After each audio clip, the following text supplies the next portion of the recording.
Si Yukito ay isang malungkot na talunan na inihandog na sakripisyo ng isang kulto para mapasaya ang kanilang Diyos. Ngunit nang mareinkarnate siya sa isang mundong walang Diyos, nagdesisyon siyang magtayo ng sarili niyang relihiyon para magawa ang kanyang mga naisin, pero sa huli ay nagkagusto sa kanya ang isang magandang babae.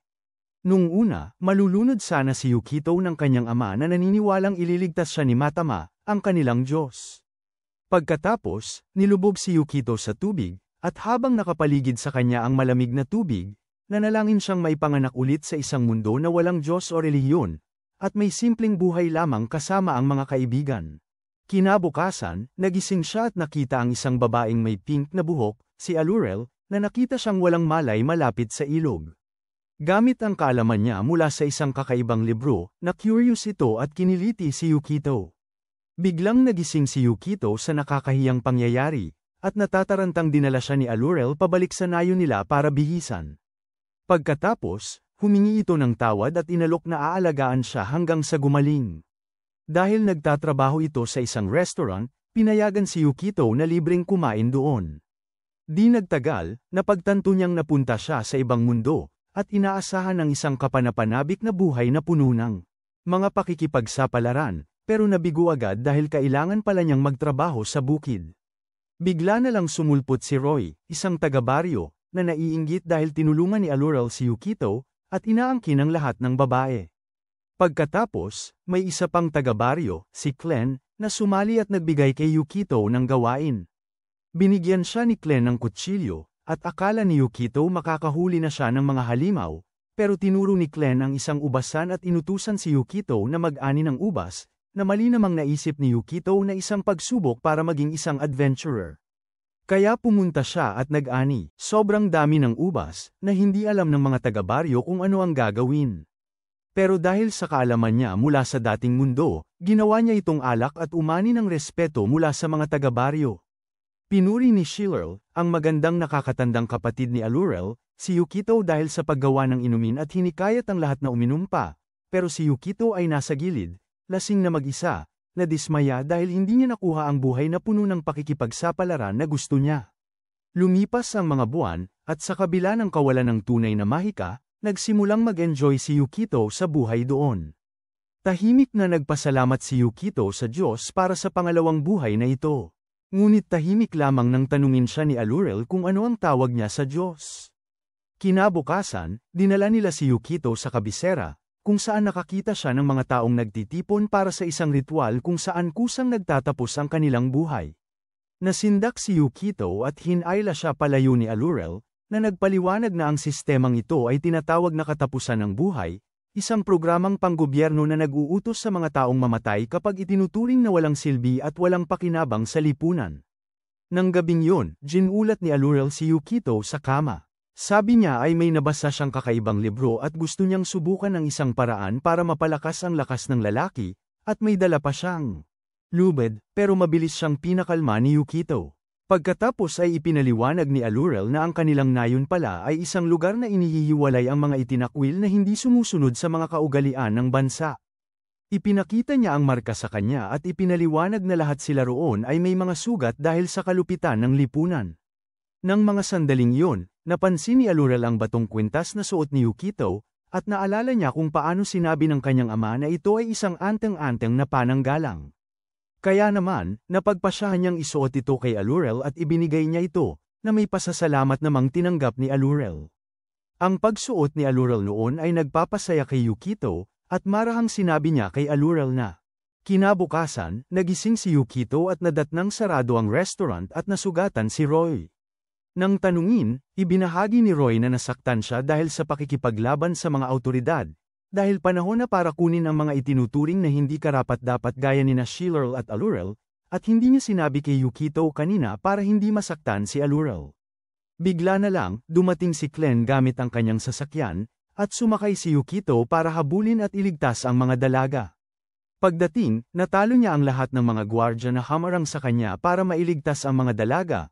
Ngunit habang buhay pa si Alurel, nakita niya ang bangkay ni Shillerl na nakasabit, na lubos na nagpagalit sa kanya.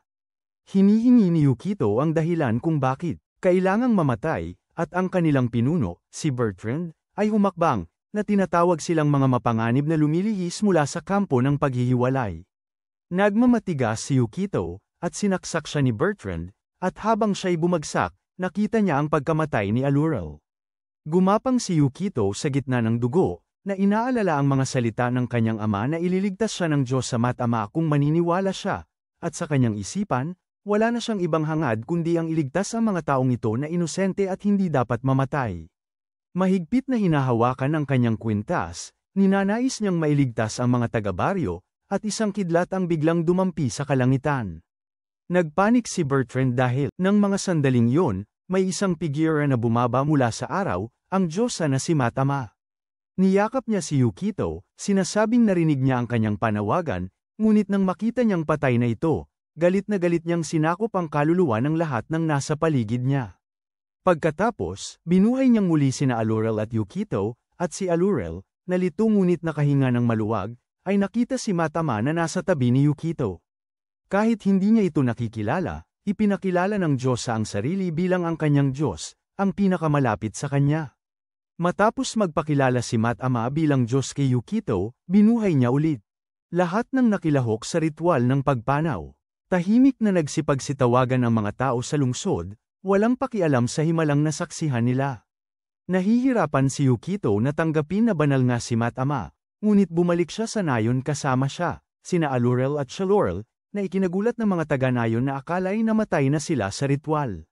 Sinisikap ni Roy na yakapin si Shallorel dahil sa ginhawa, ngunit iniiwasan siya nito, at nagdiwang ang mga taga-nayon ng kanilang pagbabalik sa pamamagitan ng malakas na pag-inom. Sa loob ng restora ni Allurel, nakaramdam si Yukito ng ginhawa dahil sa kanilang pagkaligtas, ngunit labis din siyang nag-aalala dahil siya ay naging target na ngayon ng ang kabisera ng imperyo. Walang hukbo, walang ekonomiya, at walang depensa, alam ni Yukito na ang tanging pag-asa na lang nila ay si Matama. Samantala, sa silid ni Allurel, si Matama ay kinakausap ni Allurel at Shallorel. Sinusubukan umalis ni Matama, pero pinipilit siya ni Allurel na magbihis muna. Nang tanungin tungkol sa relasyon niya kay Yukito, sinabi ni Matama na siya ang Diyos nito, pero hindi naman alam ni Allurel kung ano ang Diyos. Ipinaliwanag ni Matama na siya ay may pangako kay Yukito hanggang sa araw ng kamatayan nito, at nagulat si Allurel na nagsimulang naisiping maaaring may asawa na si Yukito o kaya'y mahilig sa mga babaeng simple ang pangangatawan gaya ni Matama. Habang nagbibihis, narinig ni Matama kay Shallorel na may gusto si Allurel kay Yukito, at nakakagulat, na aliw siya rito. Si Allurel, na nalilito, ay humingi ng tulong para maging simple na rin ang pangangatawan gaya ni Matama. Pero mahinahong pinasalamatan siya ni Matama dahil sa pagmamalasakit kay Yukito at hinikayat siyang maging mas malapit pa sa kanya. Sa baba, kinausap ni Yukito si Clen tungkol sa istruktura ng bansa. Ipinaliwanag ni Clen na ang sistema ng pagtatapos ng buhay ay mayroon na ng maraming siglo, na nilikha ng emperador at ng parlamento. Bigla, nabangga ni Matama si Yukito. Isinubsob siya, at kumapit ito sa likod niya habang si Roy ay tulala sa ganda nito at nagtatangkang manligaw. Mariin siyang tinanggihan ni Matama, at sumigaw si Roy sa sakit habang may lumalaki sa ilalim. Narinig ito ni Allurel at Shallorel at nandidiri sila. Ipinakilala ni Yukito si Matama bilang tagabayan niya at tinanong ito tungkol sa kanyang mga kapangyarihang banal. Inangkin ni Matama na kaya niyang gawin ng kahit ano, maging ang puksain ng napakaraming hukbo gamit ang isang malakas na pagbuhos ng tubig. Napaisip si Yukito na kung ganoon nga ang lakas nito, magagamit niya ito upang protektahan ang nayon, at marahil ito na ang kanyang pagkakataon upang maging ang buhay, dahil sa pakikipamuhay niya sa isang sekta ng monoteismo, naunawaan niya ang kapangyarihan ng pagsamba. Gusto ipakita ni Matama ang kapangyarihan niya sa tubig sa restaurant, at kinakabahan si Yukito, natatakot na bain nito ang lugar. Pero natapon lang niya ang alak sa mesa, at huminto siya, nararamdaman na may mali. Tiningnan niya ang mga tagasunod niya at nakita niyang zero pa rin, at ipinaliwanag niya kay Yukito na ang mga Diyos ay lumalakas sa pamamagitan ng pananampalataya, at hindi pa naniniwala si Yukito sa kanya ng buong puso, kahit na matapos ang lahat. Nang biglang may sumugod na may babala na nagsimula na ang isang investigasyon, nagpanik ang mga taga-baryo, pinagsisisihan ang dami ng nainom nilang alak. Malakas na ipinahayag ni Roy na ililigtas sila ni Yukito, na nagbigay sigla sa lahat, pero tahimik na umalis si Yukito, nabibigatan sa kanyang konsensya at sa presyon. Pumunta siya sa isang mainit na bukal, natatakot na siya ang dahilan ng kapahamakan ng baryo. Habang nag-aalala siya, biglang sumulpot si Matama sa tabi niya, at bigla siyang naitulak ni Yukito dahil sa gulat. Pagtalikod niya, inamin niyang siya ang may pananagutan sa lahat. Pinapayuhan siya ni Matama na tumakas kasama. Sabi niya na pinagmamasdan na niya ito mula pa sa simula, at alam niya kung gaano na ito nagdusa. Iniisip niya kung tatakas ba ulit ito, pero sinabi ni Yukito na hindi na. Ayaw na niyang ulitin ang mga pagkakamaling nagawa ng kanyang ama at ng kanilang sekta. At saka may sumulpot na bagong ideya, kung ang lakas ni Matama ay nagmumula sa pananampalataya, makapagpapatayo sila ng relihiyon, at kung maraming tao ang susunod sa kanya, lalakas siya ng sapat para maprotektahan ang nayon. Kinabukasan, iniisip ni Roy ang pagsamba kay Matama bilang isang parusa kung saan kailangan niyang dilaan ang mga daliri nito sa paa at tumango na parang tuta, na kinagigiliwan niya, at kalaunan. Nagdesisyon na maging tagasunod niya, kaya't nadagdagan ng isa ang kanyang mga taga-suporta. Gayunpaman, si Yukito lamang ang opisyal na konektado sa kanya, kahit hindi pa siya lubos na nakakapag-alay ng kanyang sarili. Nagsimulang magplano si Yukito bilang pinuno ng relihiyon ni Matama, at kung makaipon siya ng libu-libong tagasunod, maaaring lumakas ng husto ang kapangyarihan ni Matama. Sinabi niya na sa sapat na pananampalataya, kaya niyang sunugin ang mga lungsod o hatiin ang dagat, ngunit ang mga himala ay umaakit ng mga tagasunod, at mahina pa siya ngayon. Kaya bamaling si Yukito sa kanyang nakaraan, inaalala kung paano siya tinuruan ng kanyang ama noon kung paano sumulat ng mga talumpating nakakaantig sa damdamin ng maraming tao. Ngunit, iginiit ni Matama na dapat siya magsalita ka na lamang, naniniwalang ang kanyang banal na karunungan mula sa bilyon-bilyong taon ay mag-uudyok sa sangkatauhan. Si Yukito, Matama, Roy, at Alurel ay sabay-sabay na nagtungo. Sinisikap ni Matama na magkaroon ng mga mananampalataya sa pamamagitan ng pagpapahayag na alam niya ang lahat tungkol kay Yukito. Ibinunyag niya ang mga nakakahiyang sikreto noong pagkabata nito, kasama na ang isang pangyayari noong bata pa siya, at agad na pinagsisihan ni Yukito ang pagbibigay niya ng pagkakataon kay Matama. Gayunpaman, nagsimulang manalangin sina Roy at Matama, at sumama na rin si Alurel. Isang mausisang karamihan ang nagtitipon, at tinangka ni Yukito na gamitin ang mga psikolohikal na pamamaraan para mapatunayan ang kapangyarihan ni Matama. Binanggit niya ang mga problema sa pag-ibig ni Alurel, umaasang makakalikha ito ng sandali ng kahinaan, at nagsimula itong gumana, hanggang sa sirain ito ni Matama sa pamamagitan ng pagbabasa ng isipan ni Alurel. Sinabi niya kay Alurel na may problema ito sa timbang, partikular na ang kanyang malalaking dibdib, at inangkin na mas gusto ni Yukito ang maliit. Nasiraan ng loob si Alurel at nagmakaawa na sana'y maputol ang mga ito, pero pinigilan siya ni Yukito, at nagmamadaling ayusin ang gulo. Pagpapalit ng taktika, hinayaan niyang subukan ni Matama ang ibang bagay mula sa pagsasaksak kay Roy hanggang sa pagpapakalipad sa kanya, pero lahat ay nabigo. Ginagamot niya siya, pero hindi pa rin naniniwala ang karamihan na Diyosa siya. Dismayado, sina Matama at Yukito ay bumalik sa restoran, kapwa walang pag-asa. Nahihiya si Matama, at ani niya ay parang isang Diyos ng tubig mula sa ibang palabas na walang silbi. Napagtanto ni Yukito na tama ang kanyang ama, at mahirap magtatag ng relihiyon. Bigla na lang sumulpot si Alurel kasama si Chil-Chil, ang kanyang alagang may mababang kalidad na animation, na nakainom ng lason. Nagpanik si Yukito at nagmungkahi ng tulong o gamot, pero sabi ni Chilorel, assuming this is a typo and should be Chil-Chil, ay wala silang pakialam ang mga tao sa lungsod sa mga alaga. Dahil walang lunas o kaalaman, walang magawa sila at papalapit na ang hating gabi at lumalala ang kalagayan ni Chil-Chil. Nang gabing yun, bumalik sina Yukito at Matama na may dala ng halamang gamot, at inihanda ni Yukito ito bilang gamot at ipinainom kay Chil-Chil, ngunit nasuka niya ito. Naubos ang oras, pumanaw si Chil-Chil, at napaiyak sina Alurel at Chilorel. Nasaksihan ito ni Matama at nagulat siya, dahil hindi ito ang gagawin ng dating Yukito. Pagkatapos, isang nagniningning na liwanag ang nagsimulang lumabas sa katawan ni Chil-Chil, at gamit ang natitirang lakas niya, binuhay siyang muli ni Matama. Idinilat ni Chil-Chil ang kanyang mga mata. Umiyak ulit sina Alurel at Chilorel, ngunit ngayon ay dahil sa tuwa. Nagpasalamat sila kay Matama dahil sa pagliligtas sa kanya, ang dalawang babae ay naging tunay na tagasunod, at ang kapangyarihan ni Matama ay lumakas ng higit kailanman. Napansin ni Yukito ang isang mahalagang bagay na, kapag sinusundan ni Roy si Matama, ang kapangyarihan nito ay bahagyang lumalakas lamang. Ngunit kapag ang isang tulad ni Alurel ay nakasaksi ng himala at sumampalataya, ang kapangyarihan ni Matama ay lubhang lumalakas. Ngayong may kumpiyansa, si Matama ay nagpapakita ng tapang, at nangako siya sa mga babae ng mas malalaking pagpapakita ng kapangyarihan. Pagkatapos ay humiling si Alurel ng isang nakakagulat na bagay, at hiniling niya kay Matama na buhayin ang mga sundalong minsang kumuha ng kanilang buhay. Iniisip ni Yukito na ito ay isang kakilakilabot na ideya, ngunit ginawa pa rin ito ni Matama. Lahat ay tulala sa gulat habang binabalik ang mga bangkay ng mga sundalo, pero may kakaiba. Ang kanilang pangunahing sundalo, si Bertrand, ay hindi mukhang siya, at walang nakakakilala sa kanya dahil aksidenteng ginawang babae siya ni Matama na may magandang pangangatawan. Sa ibang lugar, isang archer na nagngangalang Adder ang nakatanggap ng utos mula sa emperador na puksain ang isang kakaibang hayop sa kagubatan. Sinunod niya ang utos ng walang pag-aalinlangan at madali niyang napatay ang nilalang. Samantala, si Bertrand ay sumusubok pumasok sa lungsod ng imperyo ngunit pinigilan ng mga gwardya. Hindi na nila siya nakikilala at inakusahan siya ng pinaglalaroan nila ang kanilang iginagalang na kabalyero.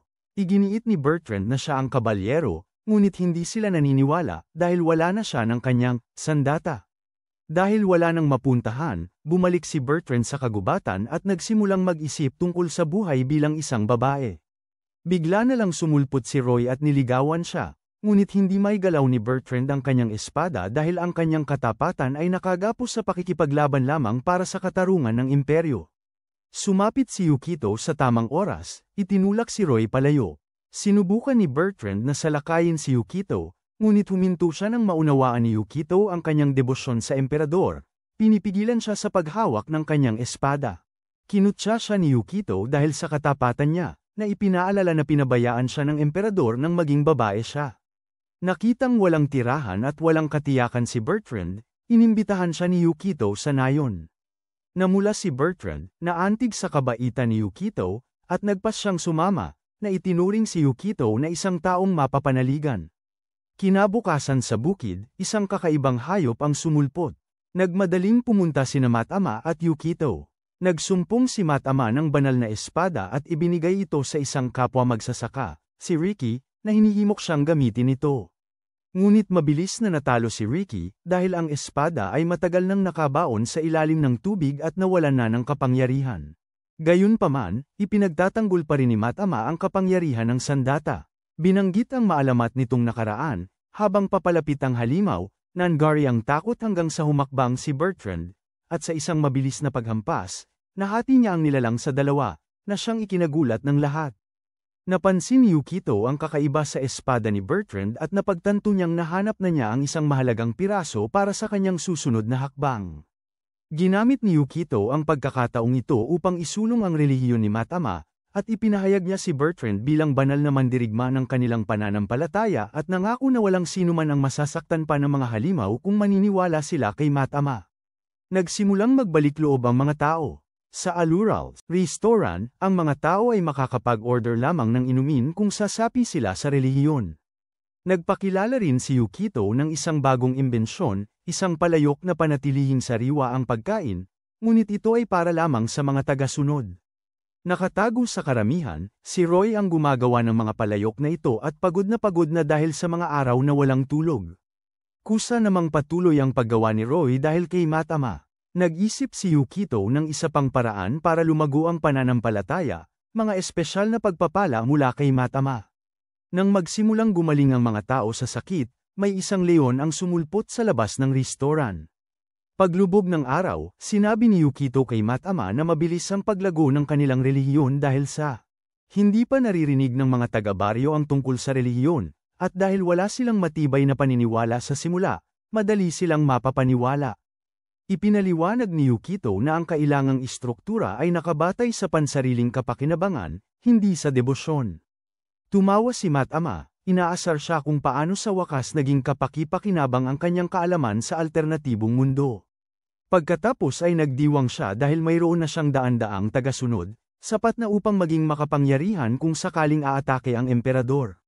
Maayos ang lahat, ngunit nagsimulang mag-isip si Yukito kung gaano karaming tagasunod ang kakailanganin upang harapin ang imperyo. Bigla na lamang sumulpot si Bertrand na nakasuot ng damit pangkatulong, na pilitang nito nina All-Ural at Shailerl. Napahiya siya at nagmakaawang wakasan na ni Yukito ang kanyang buhay, pero hindi pinansin ni Yukito ang pakiusap at tinanong kung gaano karami ang sundalo sa imperial na hukbo. Inisip ni Bertrand na maghihimagsik si Yukito, pero binabalaan niya ito na hindi ang hukbo ang tunay na banta. Ang mga Archen, dahil sila ay mga nilalang na kayang sum-iron ng mga bundok, ang pinagmumula ng kapangyarihan ng emperador. Na-interes, umuwi si Yukito at tinanong si Matama kung kaya nitong sirain ang isang bundok.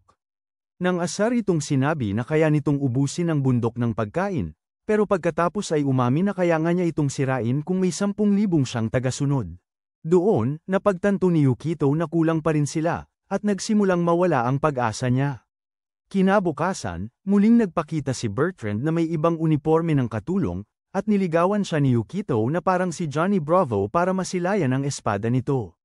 Nang tanungin kung paano niya nagawa ang pagputol sa halimaw, ipinaliwanag ni Bertrand na ang sandata ay isang regalo na para lamang sa mga mataas na opisyal, kaya ipinakita niya ito sa pamamagitan ng pagputol ng isang maliit na bundok ng napakadali, na nagpaisip kay Yukito na may mahika ito. Nang tanungin kung saan niya ito mabibili, sinabi ni Bertrand na ang emperador mismo ang nag-engkanto nito, at siya lang ang makakagawa ng ganoon. Mga espada, dahil sa kawalan ng pag-asa, tinawag ni Yukito ang mga pinakamatalinong isipan sa relihiyon ng Matama, sina Clan, Shilero, at Chilchil. Pinagbabalaan niya sila na anumang oras ay maaaring sumalakay ang imperyo, at tinanggihan naman ito ni Shilero, pero iginiit ni Yukito na may sumusubaybay sa kanila. Tinanong niya kung maaari bang lumipat ang nayon sa ibang lugar, pero sinabi nilang hindi, dahil maaaring mangyari ang pag-atake habang naglilipat. Mula kay Shilero, nalaman ni Yukito na ang nayon na ito ay isa lamang sa maraming mga kampo na ikinukulong, at ipinaliwanag ni Shilero na ang mga kampo ay nagsisilbing panangga sa paligid ng kabisera. Habang nagpapatuloy ang pagpupulong, nagsimulang uminom si Shilero. Dahil sa kilos niya, mas dumami ang mga customer, at nag-ulo ang restaurant. Nakikitang nagsasaya ang lahat, sumama na rin si Yukito, at ipinagpaliban muna ang meeting. Makalipas ang ilang oras, lasing at balisa, gising si Yukito at iniisip kung paano dadami ang mga tagasunod niya. Umupo si Shilero sa tabi niya, inaaliw siya at tinatawag na kapatid. Tinatanong ni Yukito kung naiintindihan ba nito ang sitwasyon nila, at aminado si Shilero na hindi niya maintindihan ang relihiyon pero naniniwala siyang ito ay may mabuting layunin, dahil nga sina Matama at Yukito ang nagligtas sa kanya at kay Uluro. Napaisip si Yukito dahil sa mga sinabi ni Shilero. Sabi noon ng kanyang ama, na dapat niyang itigil ang pag-iisip ng sobra. Nakapagtipon ng maraming tagasunod ang kanyang ama dahil sa pagkatalo niya sa isang mapangdaya at mapanlinlang na grupo at pagkuha niya sa kanilang lupain. Marami sa mga tagasunod ng grupong iyon ay mga mandirigma na nagpapahalaga sa lakas, at sinabi noon sa kanya ng kanyang ama na kung gusto niya ng mga tagasunod, kunin niya ang kanilang lupain. Kinabukasan, nakasalubong ni Yukito si Clan sa isang burol. Inamin niyang wala pa rin siyang tiyak na plano pero naniniwala siyang ang pagbabago sa kultura ay magbabago ng lahat. Hinikayat siya ni Clan na magtiwala sa kanyang kutob, at si Yukito, na puno ng pag-asa, ay nagsabing handa na siyang pangunahan ang nayon sa susunod na 500 taon. Samantala, natalo ni Ater ang isa na namang kakaibang hayop pero nababagot na, pagod na sa paulit-ulit na gawain. Gusto niyang burahin ang mga kampo ng paghihiwalay sa pangalan ng emperador, pero patuloy ang paglitaw ng mga hayop at pagbabanta sa kabisera. Sinisisi niya ang kanyang superior, si Loki, sa pagkaantala, iniisip niyang naghahanda itong magtaksil sa imperyo. Pero hindi pinapansin siya ni Loki, tinawag siyang bulag na tapat, at binigyan siya ng isa pang utos na puksain ang higit pang mga hayop. Isang buwan ang lumipas, dumating si Bertrand na may mas makinis na kasuotan pang maid para kay Yukito, pero nakasalubong niya si Ater, na napansin niyang hindi taga-baryo at hindi man lang siya napansin. Inis kanya si Bertrand, nakikita niya ang tunay nitong pagkatao sa kabila ng pagkukunwari, ngunit nalilito siya sa pagbabago ng kasarian. Sinubukan ni Bertrand na ipaliwanag na sumapi siya sa isang bagong relihiyon, pero wala itong pakialam si Ater. Inatake niya si Bertrand, at dahil sa hindi nito mapantayan ang lakas ni Aether, natalo ito. Nakiusap si Bertrand na wakasan na ang buhay nito, pero gusto ni Aether ng mga sagot tungkol sa pagbabagong anyo nito. Hinayla niya si Bertrand patungo sa nayon, at nang makarating sila, namanghang-manghang nakita niya ang mga tao na hindi niya kailanman inisip. Nagbago na ang lugar na pinagtataguan nila, at hindi niya maintindihan kung paano. Isang buwan na ang nakalipas, nagtipon sina Yukito, Matama, Clan, at Schiller para magplano ng susunod nilang gagawin. Habang nagkakape, inihayag ni Yukito ang kanyang balak na magkaroon ng 10,000 tagasunod bago sila matunton ng mga awtoridad. Nagduda si Clan, binanggit na 2,000 lang naman ang tao sa nayon, pero may plano si Yukito. Napagtanto niyang kulang sa impluwensya ang relihiyon nila, kaya plano niyang palawakin ang pananampalataya ni Matama sa pamamagitan ng pagbibigay ng gantimpala sa mga maniniwala. Para simulan, kailangan nilang palawakin ang kanilang abot, na nangangailangan ng pagdadala sa mga taga-baryo sa mas modernong panahon gamit ang kapangyarihan ni Matama. Napuspos ng emosyon si Matama nang sa wakas ay maniwala si Yukito sa kanya. At ginamit niya ang kanyang banal na kapangyarihan para lumikha ng isang tractor para kay Roy, na nagpanganga sa mga taga-baryo dahil sa bilis ng pagsasaka. Ginamit ni Yukito ang pagkakataon para ipakilala ang relihiyon ni Matama, na sinasabing ang paggamit ng tractor ay nangangailangan ng pananampalataya sa kanya. Mabilis na sinimulang sambahin ng mga taga-baryo ang makina, at dahil doon, sinimulan nilang tanggapin si Matama. Hinimok siya ni Yukito na gumawa pa ng iba pa, mga tractor, at sumusunod si Matama, bagaman nanghihina siya sa pagod. Gayunpaman, habang lumalaki ang kanyang mga tagasunod na umaabot na sa halos 1,000, bumabalik ang kanyang lakas, pinapakain ng kanilang debosyon.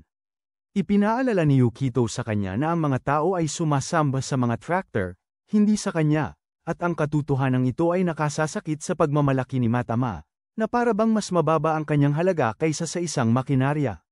Nalulumbay si Yukito dahil 1,000 tagasunod ay hindi sapat, at kailangan pa nila ng marami, at dali-dali pa. Nang mga sandaling yun, dumating si Alorel, nahihirapang buhati ng isang lalagyan ng tubig. Nabuhos niya ito, nadulas, at nabasa. Habang pinagmamasdan ang basang damit nito, may naisip si Yukito, at inutusan niya si Matama na magpatayo ng plumbing sa bawat bahay.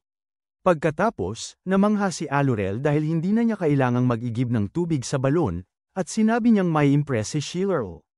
Sakto namang pumasok si Schiller na maganda ang hitsura, at binasa niya si Yukito gamit ang sprinkler at ipinahayag na dapat magsuot ng swimsuit ang lahat, dahil gusto niya lang.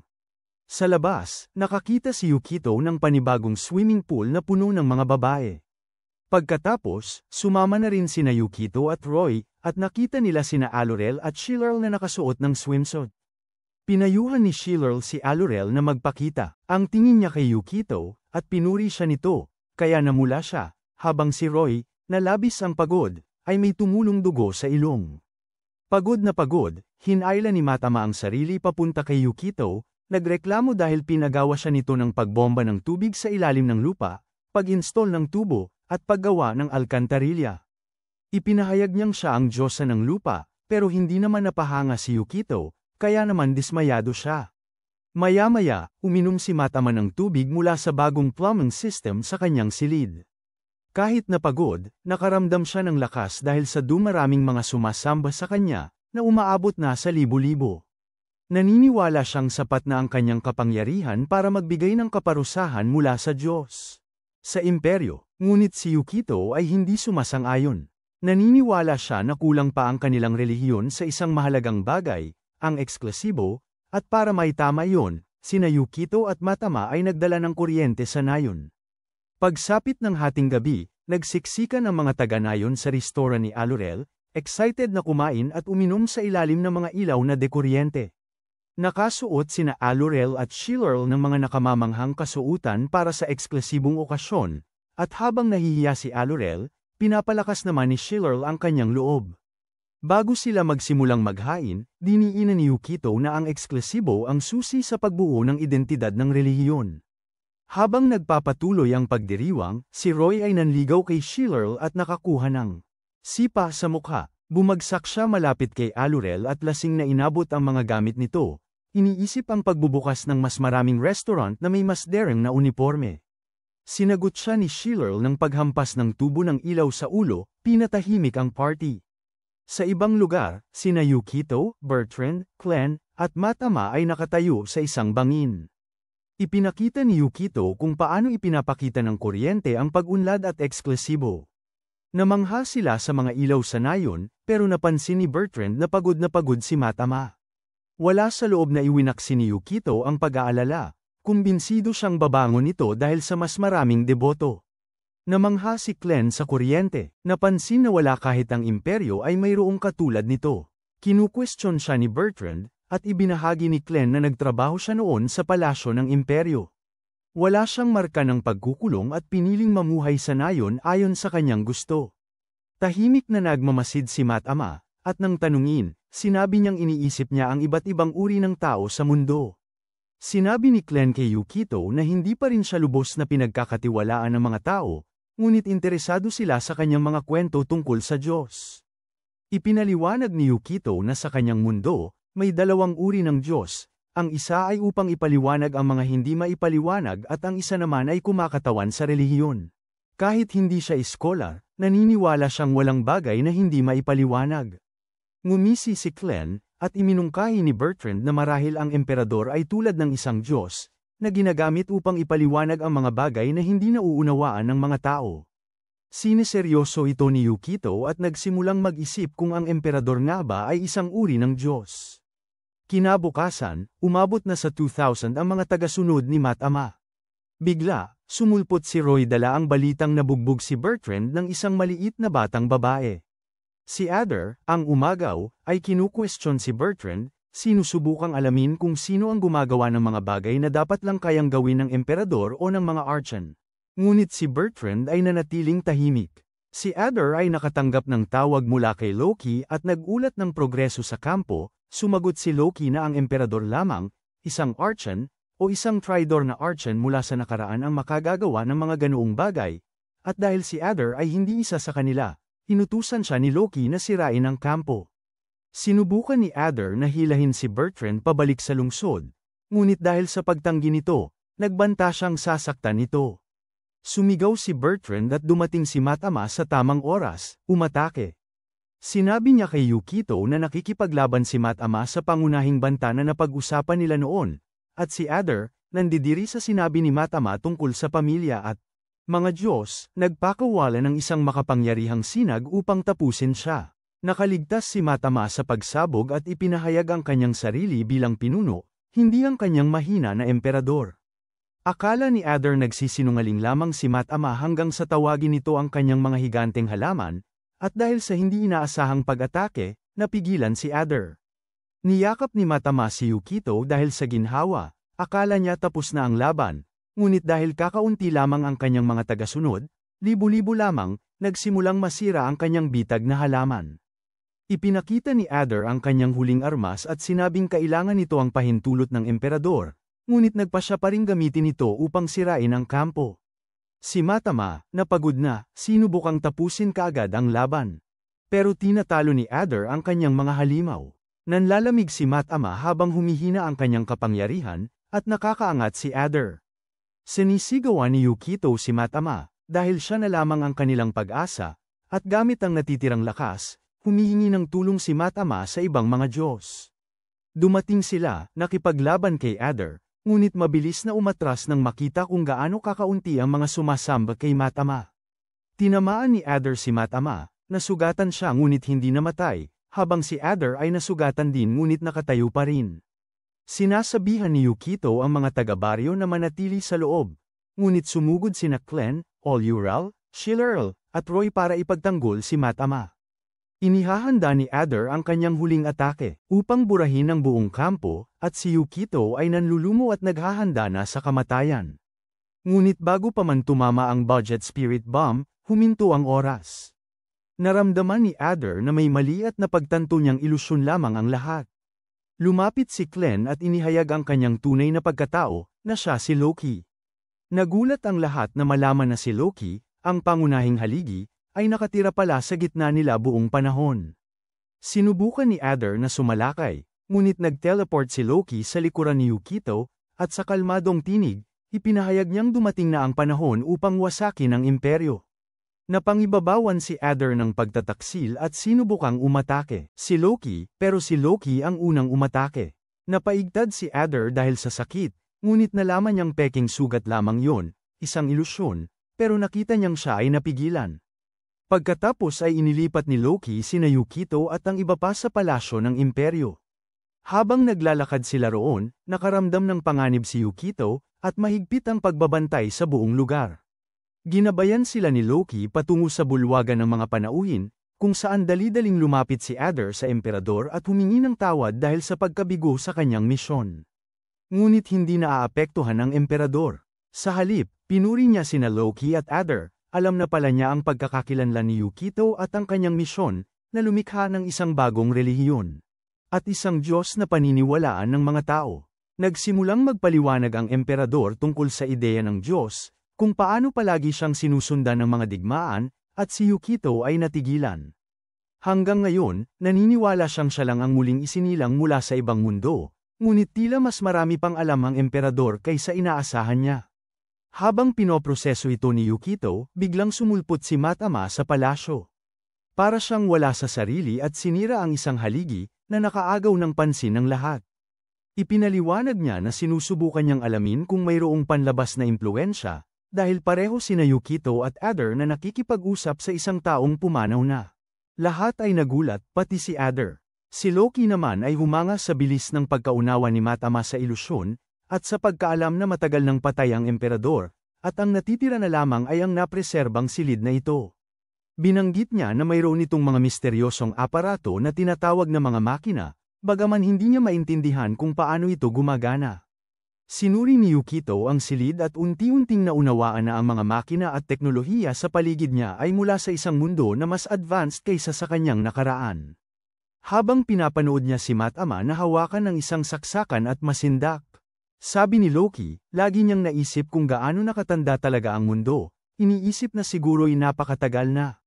Tumawa si Matama at inilahad ang katotohanan na ang mundo ay ilang libong taon na. Nawasak na ito noon, ang sibilisasyon nito'y tuluyang napuksa, hanggang sa muling itayo ito ng isang pangkat ng mga nakaligtas. Dinisenyo nila ito para hindi na muling mapahamak, tinanggal ang lahat ng paniniwala sa Diyos at pinalitan ang pananampalataya ng agham. Natigilan si Yukito, at nagsimulang maunawaan kung nasaan talaga siya. Nang magtanong siya kay Matama, kinumpirma nito na ito ang daigdig. Ipinaliwanag ni Matama na sinilip niya ang kinabukasan at nakakita ng panahon kung kailan. Ang paniniwala sa Diyos ay wala na. Dinala niya si Yukito rito dahil sa nakaraan niyang buhay, nagnais siya ng isang mundo na walang mga Diyos. Nakangiti siya, masaya dahil natagpuan niya ang mundo na pinangarap nito. Pero si Yukito at si Adder ay nagtataka pa rin. Lumapit si Loki at tinanong si Matama kung gusto nitong tumulong sa pagsira sa mga makina sa silid, na siyang plano niya para mapabagsak ang imperyo. Ipinaalala ni Adder na sila ay mga Archon, na nilikha para maglingkod sa imperyo, pero tinanong ni Loki kung ano ang saysay ng paglilingkod sa isang pinuno na wala na. Para kay Yukito, ang pagbagsak ng imperyo ay ibig sabihin ng kalayaan at wala ng pangambasa. Mga pagsalakay ng imperyo sa kanyang nayon. Pumayag si Matama na tumulong sa pagsira ng anumang bagay na nagbabanta kay Yukito, at bigla na lamang sinalakay ni Yukito si Loki. Nakaiwas ito, at nagsagupaan ang dalawa. Napabagsak niya ito sa huli, napagtanto niyang hindi magagamit ni Loki ang kanyang kapangyarihan bilang Archon sa loob ng palasyo. Kinausap niya ito tungkol sa tunay nitong layunin, at kung ang pagsisiwalat lamang ng katotohanan ang hangad nito, hindi na sana kailangan pang umabot sa ganito. Napipilitan, inamin ni Loki na nais niyang sirain ang imperyo.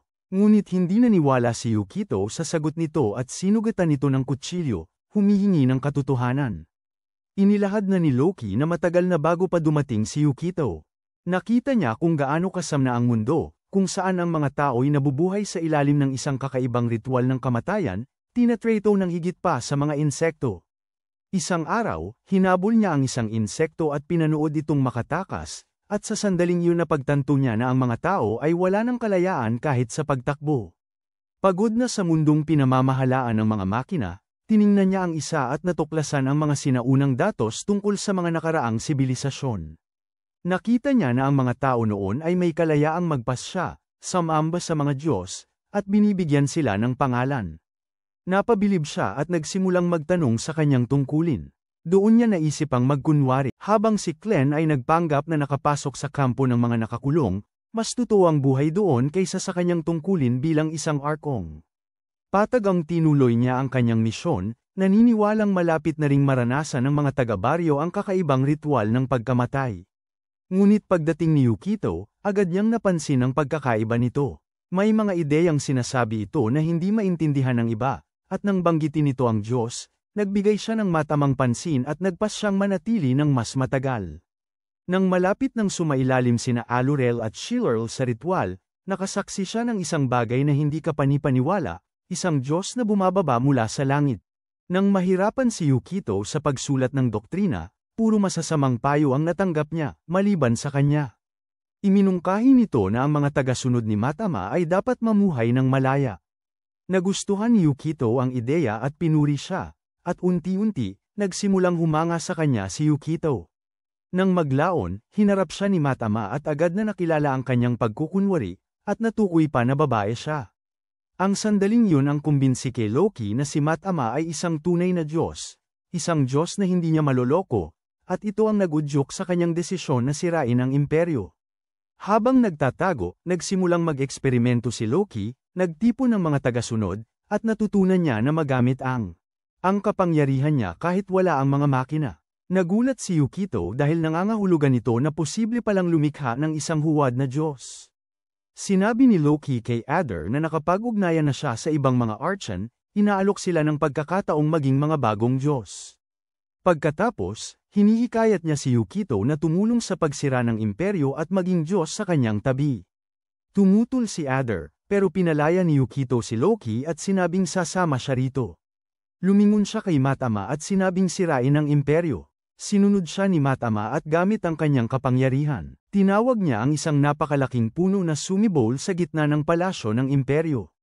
Habang naghahanda si Loki na sumama sa kanya, humarap si Yukito dito at sinabing tanging kay Matama lamang siyang maglilingkod, dahil walang huwad na Diyos, gaano man ito kapangyarihan, ang makakatalo sa isang tunay na Diyos.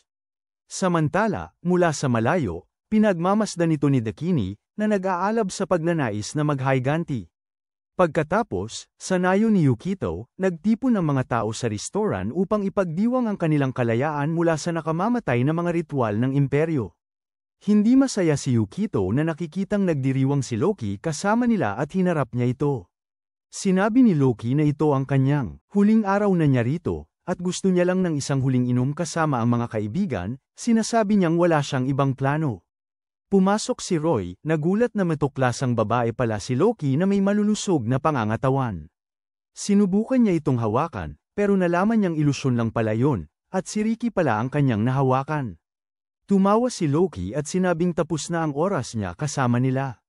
Sinabi niya kay Yukito na kaya na niyang talunin ang mga Archon, at hanggat nananatili siya sa nayon, mananatiling ligtas ang mga tao roon. May kumpiyansang ipinahayag ni Matama na duruduguin niya ang sinumang kaaway, mula sa mga Archon hanggang sa mga huwad na Diyos. Ipinaalala ni Yukito na natalo na siya kay Adder, at baliwala lang ito kay Matama, sinabing day off niya noon. Mag-aalis na si Loki at sinabi nilang gawin na nila ang gusto nila kay Adder, at dahil sira na ang makina ng emperador, wala nang silbi si Adder. Nangako si Yukito na poprotektahan niya ang nayon at pipigilan si Loki kung magiging banta ito. Tinanggap ni Loki ang hamon at nangako rin na gagawin niya ang lahat para maging tunay na Diyos. Sa labas, hinarap ni Bertrand si Loki, at sinabi nitong hindi siya nito hahayaang makaalis gaya ng ginawa ni Yukito, dahil may kakayahan siyang talunin siya.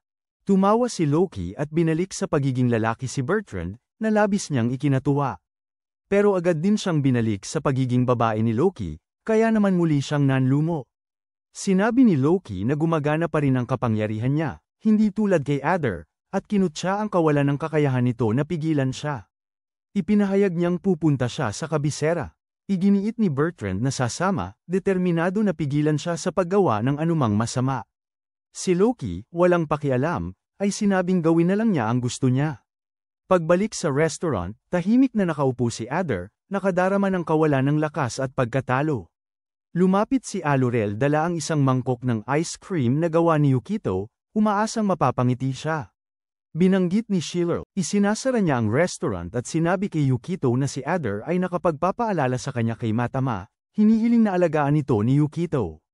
Kinausap ni Yukito si Adder, na umiiyak dahil sa pagkawala ng kanyang imperyo, sinabing ang pag-iyak ay hindi ito maibabalik, na ikinaiinis nito. Sinisi siya nito sa pagsira sa mundo nito, at kalmadong sinabi ni Yukito na ginawa niya ang kinakailangan para mailigtas ang mga buhay at may pag-asa pa rin. Inalok niya itong tulungan sa pagsira sa natitirang mga angkla para makagawa ito ng sarili nitong sistema. At dahil magkapareho ang kapangyarihan nila Loki, naniniwala siyang maaaring buhayin ni Adder ang imperyo kung susubukan nito.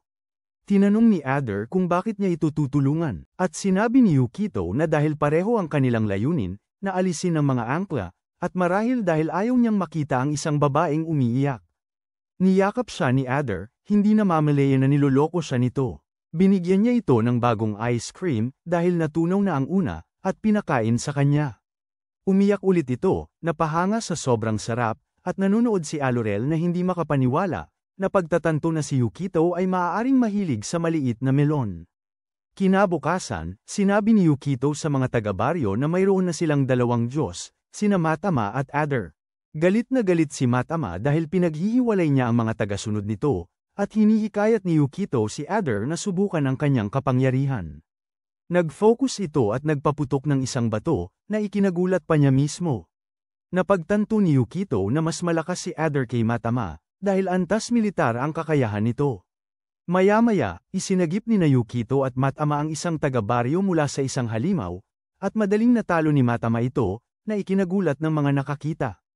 Ginamit ni Yukito ang pagkakataon na ito para ipakita ang kanyang nayon, at namangha ang mga bisita sa nakitang masayang pamumuhay, pagkain at pag-iinom ng mga tao. Inalok niya sila ng ganoong klaseng buhay kung sila lubos na yamakap sa relihiyon ni Matama. Kinabukasan, nagkaroon si Matama ng libu-libong bagong tagasunod. Ngunit laking gulat niya nang mas marami pang tagasunod ang nakuha ni Adder, at ipinagyayabang ni Adder na natalo niya ang halimaw, samantalang si Matama ay nagbigay lamang ng pagkain at mga kagamitan. Dahil sapat na ang mga supply, itinutok ni Yukito ang kanyang pansin sa paghahanap kay Bertrand at sa pangangalap ng impormasyon tungkol sa natitirang mga Archon. Pinamunuan ni Shil Errol ang operasyon sa pagtitipo ng impormasyon at sinabihan si Yukito tungkol kay Dakini, isang nag-aangking Diyos, na nakakakuha ng mga tagasunod sa pamamagitan ng kapangyarihan ng pag-ibig. Pareho sina Matama at Adder na gustong puksain ang relihiyon ni Dakini, pero may ibang plano si Yukito, ang polytheist na mapapaniwala ang mga tagasunod ni Dakini mula sa loob. Dahil ang kapangyarihan nito ay nagmumula sa pagmamahal, naniniwala si Yukito na nadadagdagan ang mga tagasunod nito sa pamamagitan ng pagpaparami. Napangiwi sina Roy at Alurel sa naisip pa lamang. Dinala sila ni Yukito sa nayon ni Dakini, ngunit agad niyang napagtanto na maaaring napili niya ang 2 taong pinakamahina laban sa impluwensya nito. Habang papalapit sa nayon, pinigilan sila ni Rishu, na siyang nag-alalay sa kanila papasok matapos nilang sabihing sasama sila sa relihiyon ni Dakini. Si Rishu pala ay isang mataas na opisyal, at sabi-sabi ay kaya niyang mapapatingin lang, nakakatakot na. Nagbibigay siya ng nakakaudyok na talumpati tungkol sa mga Gal-Ame, na lubos na gumalaw kay Roy at Alurel. Iginiya sila ni Rishu sa silid seremonya kung saan magpapakita si Dakini, at dahil silid ito para sa mga magkasintahan, sumama si Yukito kay Alurel, iniwan si Roy kay Matama. Sa loob, sinabi ni Yukito kay Alurel na si Dakini ay isang masamang diyosa na kilala sa pagkain ng mga tao sa mundo niya. Bigla na lang dumating si Dakini, napakaganda at napakasikat, at natahimik si Yukito. Mabilis siyang kumuha ng litrato sa kanila, automatikong nagparehistro sa kanila sa kanyang relihiyon, at pagkatapos ay umalis. Mabilis ang tibok ng puso ni Yukito, umiinit ang kanyang katawan, at nasa ilalim na sila ng impluwensya nito kahit wala pa silang kinakain o iniinom. Si Alurel, dahil sa epekto, niyakap si Yukito at sinimulang habarin ang kanyang mga baluti, habang nagmamakaawang palawigin nito ang kanyang kapangyarihan. Ngunit nagawa ni Yukito na makatakas dahil sa mahigpit na pagsasanay ng kanyang ama. Si Roy naman ay pumasok ng padabog sa silid, sinundan ni Matama na galit na galit.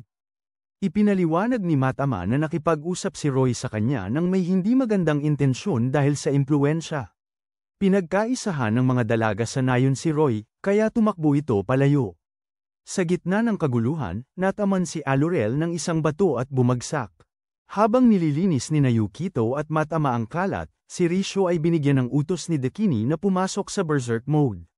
Pagpasok niya sa silid, natapos lang ni Matama ang pag-aayos ng pader, at binabalaan ni Yukito si Risho na kalimutan ang nakita niya o kakaharapin niya ang masamang bunga. Nawala sa sarili si Risho dahil lang sa naisip, at tinalian nila siya. Inamin ni Risho na hindi pa siya nakakaranas ng ganito dati at nagtataka kung bakit sina Yukito, Matama, at Alurel ay hindi naapektuhan ng kapangyarihan ni Dakini. Ipinaliwanag ni Yukito na mahigpit ang kanyang pagsasanay, at si Matama naman ay isang tunay na Diyos. Nainteres si Risho dahil nag-aangking Diyos din si Dakini, pero ngayon ay nag-aalinlangan siya. Kaya naman namamanhik siya kay Yukito na tulungan siyang wasakin ang relihiyon ni Dakini. Samantala, sina Bertrand at Loki ay nakarating na sa imperial na kabisera at natuklasan nilang hindi gaanong nagbago ang lungsod mula ng pagbagsak ng imperyo. Ngunit itinuro ni Loki na hindi talaga nakikita ni Bertrand ang mga may sakit at patay na nakakalat at walang nag-aayos sa mga sirang gusali, dahil wala na ang sangay na dati responsable sa kalusugan, kamatayan, at infrastruktura. Ipinaliwanag ni Loki na unti-unting nabubulok ang kabisera, at nakikita niya ito bilang isang pagkakataon upang kumilos. At habang mabuti naman ang kanyang intensyon, nararamdaman niya ang pressure na magmadali bago siya maunahan ng iba. Ibinunyag niya na may iba pang mga angkla, na gaya niya ay baluktot, at ang isa ay may kapangyarihan ng pag-ibig. Hindi ito dapat maliitin, pero naniniwala siyang siya ang nakatadhana upang mamuno sa lahat ng angkla at maging Diyos. Samantala, sa nayon ni Dakini, si Roy, na walang damit, ay nagtangkang tumakas ngunit agad na nahuli ng mga gwardya. Tinitigan siya ni Dakini nang may pagkasuklam, ngunit bigla siyang may naisip na gagawin sa kanya.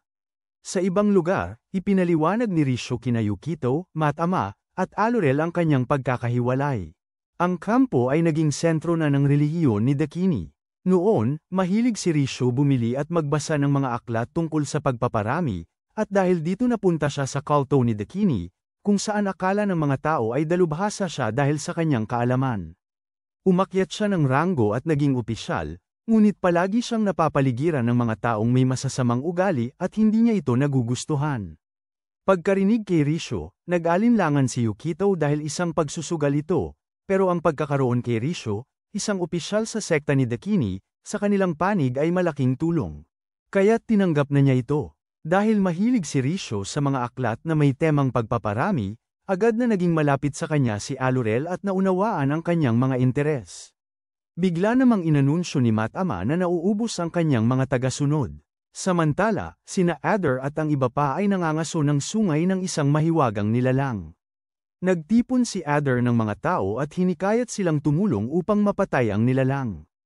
Isang malakas na pagsabog ang pinakawalan niya na nakapagpatigil sa lahat. At habang pinagmamasdan ang nangyari, napagtanto ni Adder na lumalakas ang kanyang kapangyarihan. Pagbalik sa nayon ni Dakini, ipinakilala ni Risho, sina Yukito, Alurel, at Matama sa mga kapwa-miyembro ng kanilang sekta, at agad na nahumaling kay Risho dahil sa reputasyon nito. Binaliwala ni Risho ang atensyon at sinimulan ang sesyon, habang si Alurel naman ay tila nasisiyahan din sa atensyon, bagay na ikinakapagtataka ni Yukito. Napansin din niya ang pagkawala ni Roy, ngunit nanahimik na lamang siya. Ipinaalam sa kanya ni Risho na wala si Dakini dahil may pinuntahan sa ibang pasilidad at babalik sa loob ng ilang araw, at natuwa naman si Yukito sa balitang ito. Gusto niyang humingi ng pabor kay Matama, ngunit nanghihina ito dahil sa napakaraming nawalang tagasunod. Ipinaliwanag niya kay Alurel na, ang mundo niya, kung mawala man kahit sandali ang isang dakilang pinuno, mawawala ng tiwala ang mga tao at magbabago ang kanilang katapatan. Hindi niya inaasahang ganoon kabilis mawala ang impluwensya ni Matama, kaya naman hinihikayat niya ang mga ito na tapusin ang kanilang mga paghahanda bago mawala lahat ng lakas ni Matama. Pagkatapos, ang pananampalataya ni Yukito sa kanya ay nagbigay buhay muli sa kanyang loob at nakatulong sa kanyang paggaling, at humingi siya ng tulong kay Matama, At di nagtagal ay isang maliwanag na liwanag ang sumabog mula sa kanilang silid, na nakikita pa nga mula sa labas. Samantala, si Dakini ay nagsasagawa ng kanyang karaniwang ritual na pagtitipon habang pinupuri siya ng kanyang mga tagasunod. Nagbigay siya ng talumpati, ngunit napansin niya na bagaman ang kanyang patuloy na damadami ang mga tagasunod niya, pero hindi ang kanyang kapangyarihan. May narinig siyang tawanan sa likuran niya at lumingon upang makita ang isang taong nagsasabing nakagawa sila ng bagong kasangkapan para sa relihiyon. Batay sa mga turo ni Rishio, na kasalukuyang may sesyon, iniutos ni Yukito kay Matama na ibigay kay Rishio ang mga nakakaakit na materyales mula sa kanyang mundo, na ginagamit na ngayon ni Matama sa kasinungalingang ito'y pagpaparangal kay Dakini. Habang tumataas ang popularidad ni Rishio, nag-aalala si Dakini at pumunta mismo sa sangay ni Rishio.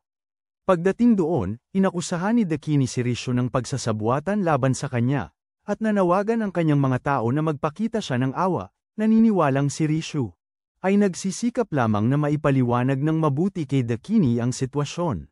Hinala ni Dakini na may nasa likod ng biglaang pag-angat ni Rishio, at pinaghihinalaan niya sina Yukito, Matama, at Alurl, na mga bagong dating sanayon. Agad niyang iniutos ang pagdakip sa kanila, at si Roy, na nagkunwaring isa sa mga gwardya ni Dakini, ay lumapit, sinaktan si Yukito, at ipinahayag ang kanyang katapatan kay Dakini. Ginantimpalaan siya ni Dakini sa pamamagitan ng pagpapahintulot sa kanya na gamitin ang kanyang kanang braso para sa kanyang mga personal na hangarin, na lalong nagpalalim sa kanyang pagka-obsesyon. Hinayla ni Dakini ang kanyang mga bilanggo para sa isang paglilitis, at sinalakay ni Roy si Yukito at niligawan si Alurl. Sinusubukang hawakan sila hanggang sa pigilan siya ni Dakini. Sa paglilitis, tinanong ni Dakini si Rishio tungkol sa pag-oorganisa ng isang sesyon na hindi autorisado, at si Rishio ay labis na nahirapan nang ang kanyang mga tagasunod ay nagsimulang magsinungaling para iligtas ang kanilang sarili. Nang akmang paparusahan na ni Dakini ang isang tao, si Rishio ay gumuho sa pag-iyak at nagmakaawa ng parusa, na sinasabing ang tanging hangad niya ay maging karapat-dapat sa pagmamahal ni Dakini. Ang kanyang mga salita ay gumalaw sa mga tao, at sila ay nagmakaawa para sa kanyang buhay, habang si Yukito ay nakangisi, dahil ang lahat ay naaayon sa plano. Nabigla si Dakini nang makita ang kanyang mga tao na kumakampi kay Rishio, na ngayon ay mukhang marangal sa kanilang paningin.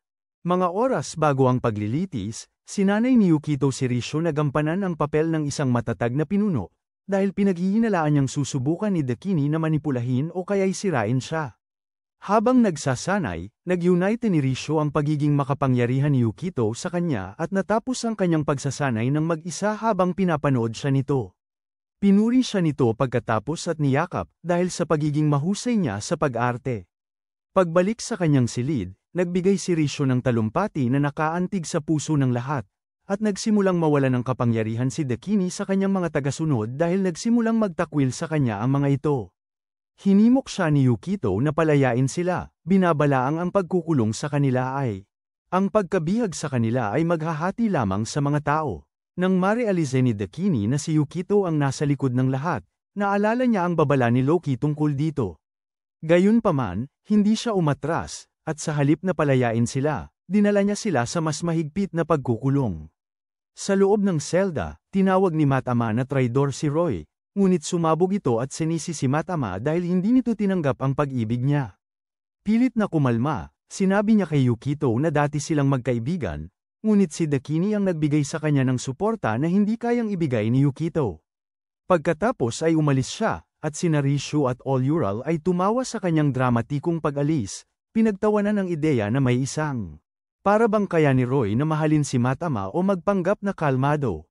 Sinusubukan ni Yukito na makaisip ng paraan para makatakas, pero kailangan niya ng isang tiyak na gamit at umaasa kay Matama, na mahina pa rin. Bigla na lang, nag-uga ang bilangguan dahil papalapit na ang mga piling bantay ni Dakini, ang mga tagapaglinis. Nagpanik si Alurl, at binabalaan ni Rishio ang lahat na ang mga bantay na ito ay naroon na simula pa sa pagkakatatag ng relihiyon ni Dakini, at ang tungkulin nila ay alisin ang mga banta. Habang nagpapaliwanag siya, isa sa mga tagapaglinis ang sinira ang pinto ng selda gamit lang ang kanyang kamay, at agad na sumulong si Yukito, handang protektahan ang iba mula sa ang papalapit na panganib. Noon pa man, nang likhain si Dakini ng emperador, labis siyang natuwa, naniniwalang ang kanyang tungkulin ay tulungan ang mga tao na magparami at mapataas ang bilang ng mga ipinapanganak. Ngunit sa halip, iniutos sa kanya ng emperador ang kabaligtaran, sapagkat ninanais niyang manatiling ligaw at di nagbabago ang kanyang mundo. Dahil dito, nagtampo si Dakini sa kanya, at sa loob ng libu-libong taon, inialay niya ang kanyang sarili sa pagpigil sa pagpaparami, sa pagpapaimbabaw ng mga tao. Habang lumilipas ang panahon, nanlumo siya, habang pinagmamasdan ang mga taong nawawalan ng interes sa pag-ibig at sumusuko sa mababaw na pagnanasa. Sa huli, sumulat siya ng isang aklat, tungkol sa pagpaparami ng lihim, at una, walang nakakaintindi nito. Ipinagbawal ng embahada ang aklat, tinagurian itong bawal, ngunit patuloy itong kumakalat ng palihim. Isang araw, nakita ni Dakini ang isang babaeng nagbabasa ng kanyang aklat. Nang lumapit siya, kinabahan at natakot ang dalaga. Ngunit nagulat si Dakini dahil tunay na pagmamahal ang nakita niya sa puso nito. Touka ang pangalan nito, at nagsimulang magkasama sila, at sa paglaki ng kanilang pagkakaibigan, nagsimulang maniwala si Dakini sa mga taong katulad niya. Si Touka ay namumuhay ayon sa pagmamahal at likas na ugali, na nagbigay inspirasyon kay Dakini na naniniwala na dapat muling mabuhay ang mga tao ng ganoon.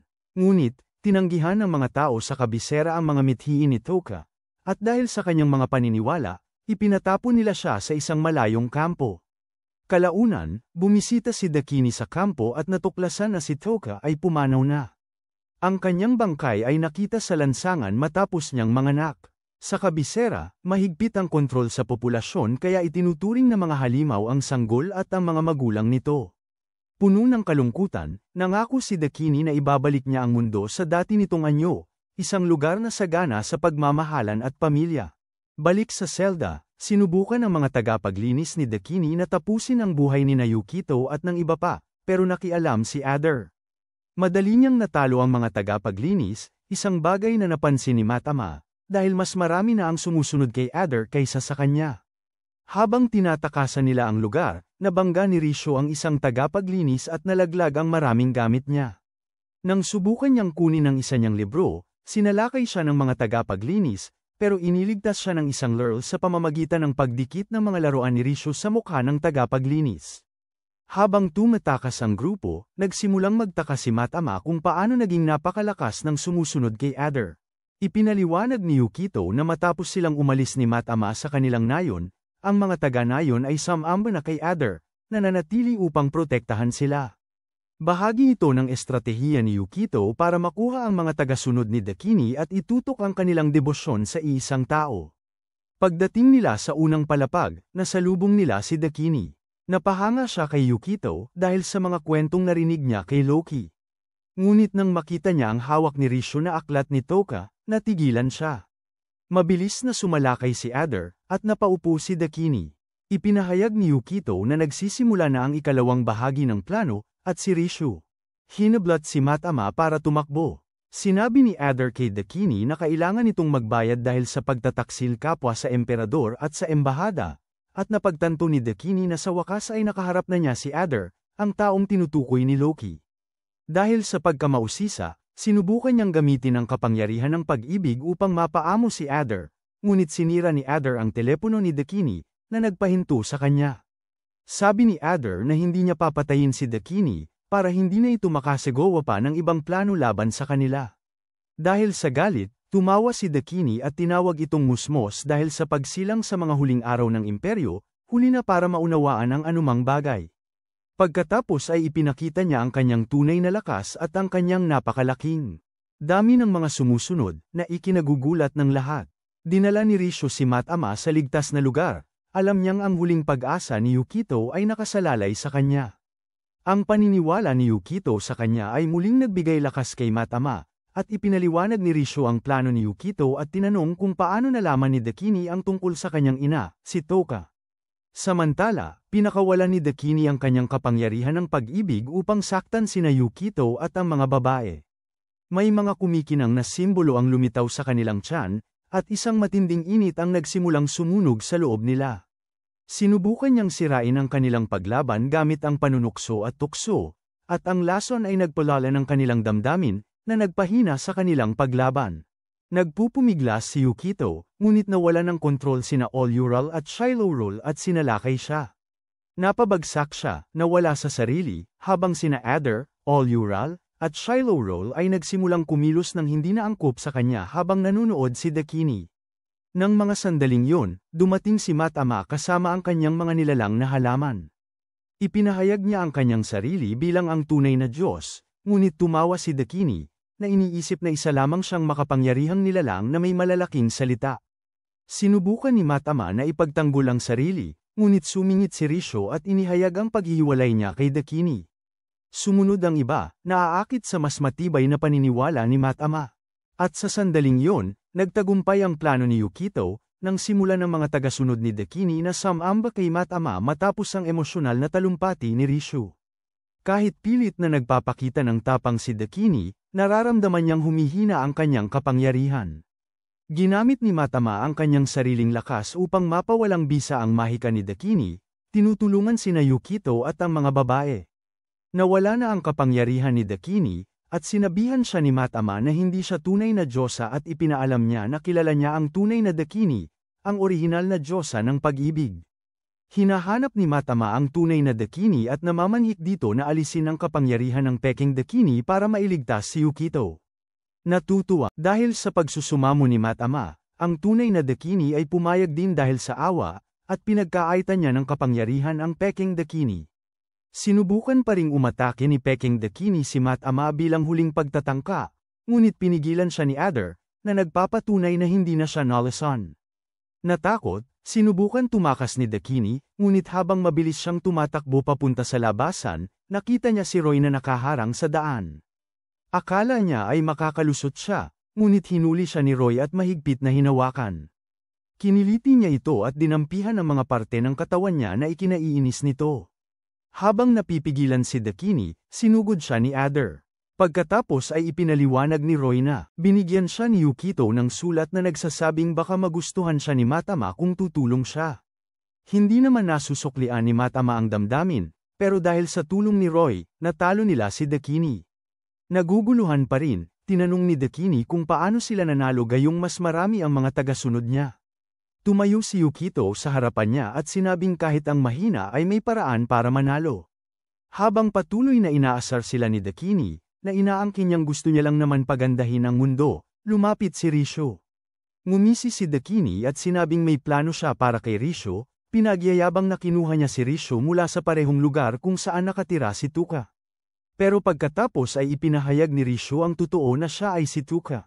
Anak na babae, nanigas si Dakini. Naalala niya kung paano noon nagnais si Tuka ng isang sanggol, na naginip ng kaligayahan, at gusto niyang maging magkaibigan ng anak niya at si Dakini. Puno ng emosyon ang puso ni Dakini, at nakita niya si Tuka sa mga mata ni Risho at tuluyan siyang gumuho. Gumapang siya palapit dito, si Dakini ay umiyak ng walang tigil, puno ng kalungkutan at pagkahapo sa babaeng minsan niyang minahal. Hinuberan at pinigilan ni Matama si Dakini bago siya ikinulong sa isang selda. Sinubukan ni Dakini na manipulahin ang sitwasyon, sinubukang akitin sila sa pamamagitan ng pagmumungkahi na maaari nilang gawin sa kanya ang mga bagay na hindi inaasahan. Nawalan ng kontrol si Roy at sumugod palapit sa kanya, ngunit isang lurl. Pinipigilan siya, napagtanto nilang magtataksil na siya sa kanilang layunin. Sinabi ni Yukito kay Dakini na nais niyang utusan nito ang kanyang mga tagasunod na sumampalataya kay Matama, ngunit tumanggi si Dakini, kaya nagalit si Matama. Binigyan siya ni Yukito ng kaunting panahon para makapag-isip, binabalaang kung hindi ito makikipagtulungan, wala silang magagawa kundi ang iwanan siya. Nagplano ang grupo kung paano mapapaniwala si Dakini na baguhin ang kanyang isip, at tinimbang nila ang paggamit ng isang taong may kakayahang makaimpluwensya sa damdamin nito, isang taong malapit dito. Ito ay umakay sa kanila kay Risho, nakakilala ni Dakini, at nagsabing mayroon siyang magandang plano. Itinali ni Risho si Yukito at sinimulan siyang sanayin na umakto na parang baboy. Determinado siyang gawing kapanipaniwala ang pagganap nito, kaya tumulong ang iba pa sa pagsasanay at pagtutuwid kay Yukito bilang bahagi ng roleplay. Samantala, sa kanyang selda, iniisip ni Dakini na kung papatayin nila siya, hindi na magiging mananampalataya ang kanyang mga tagasunod, at kakaiba man, nagdudulot iyon sa kanya ng kapayapaan. Bigla na lang pumasok si Risho sa kulungan at nagsimulang magtanong kay Dakini tungkol sa relasyon nito sa kanyang ina, si Toka. Sinabi ni Dakini na matalik silang magkaibigan, at si Toka ang nagbigay inspirasyon sa kanya para subukang baguhin ang mundo. Nang marinig ito, binigyan siya ni Risho ng Amerikana para tinatakpan ng sarili at sinabing mapapalaya na siya. Saglit na lumabas si Risho at kunwari sinapak si Yukito, na hubad na at may tali sa leeg. Hinayla niya ito papasok sa kulungan at pinarurusahan dahil sa pagkabigo sa kanyang tungkulin. Pagkatapos, lalo pang pinagmumukhang hiya ni Risho si Yukito sa pamamagitan ng pagpipilit sa kanya na maglaro hanggang sa matapos sa harap ni Dakini. Sa kabila ng pagkagulat, humanga si Dakini kay Risho at nagsimulang magtiwala sa kanya. Sinabi ni Risho kay Dakini na utusan ang mga taga-sunod nito na sumunod sa kanya, na sinasabing ito lamang ang paraan upang maprotektahan si Dakini. Dahil sa pagkaantig sa dedikasyon ni Risho, pumayag si Dakini. Hindi lubos na napagtatanto, sinimulan ni Dakini na gabayan ang kanyang mga taga-sunod tungo sa relihiyon ni Matama. Nang magtagumpay ang plano, umuwi na sina Yukito at ang iba pa, at habang nasa daan. Ayaw nang balikan ni Yukito ang kanyang pagganap. Pinuri siya ni na Shilerl at All-Ural at parang may ibig pa silang ipahiwatig, pero tulala si Yukito, abala sa kanyang iniisip.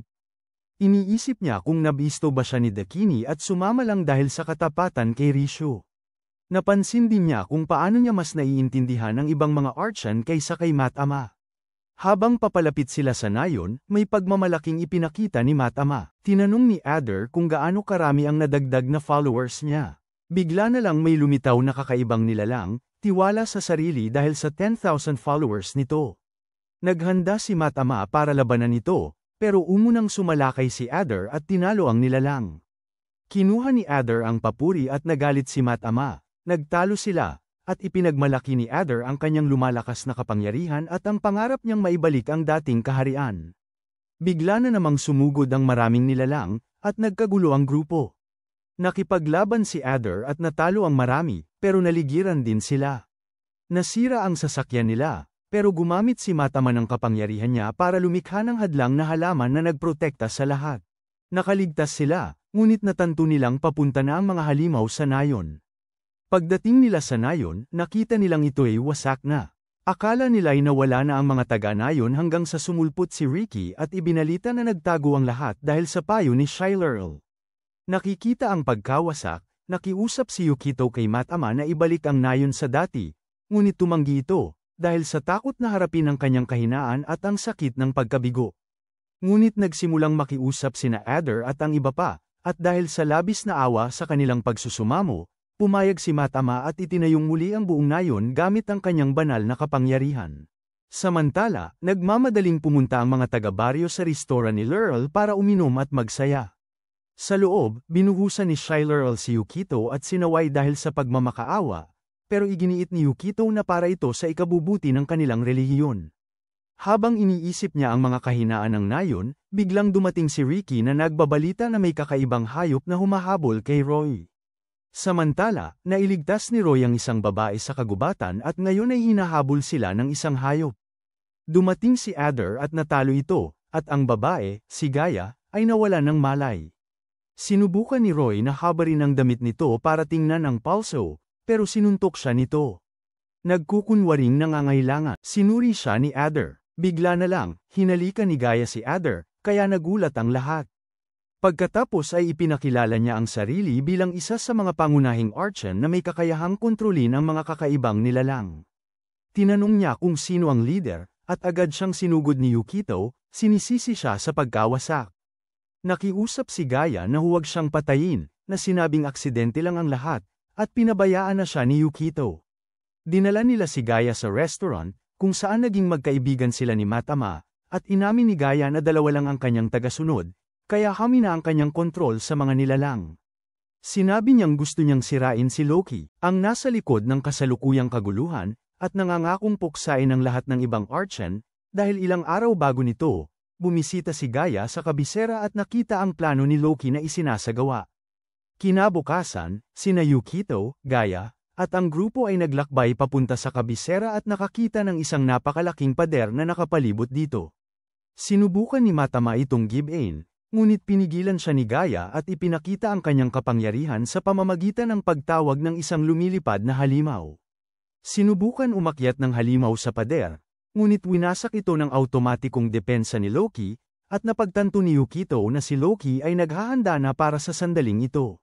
Bigla, lumandang si Bertrand sa harapan nila. Tinatawag ang sarili niyang Dark Knight para lang madapa agad sa bato.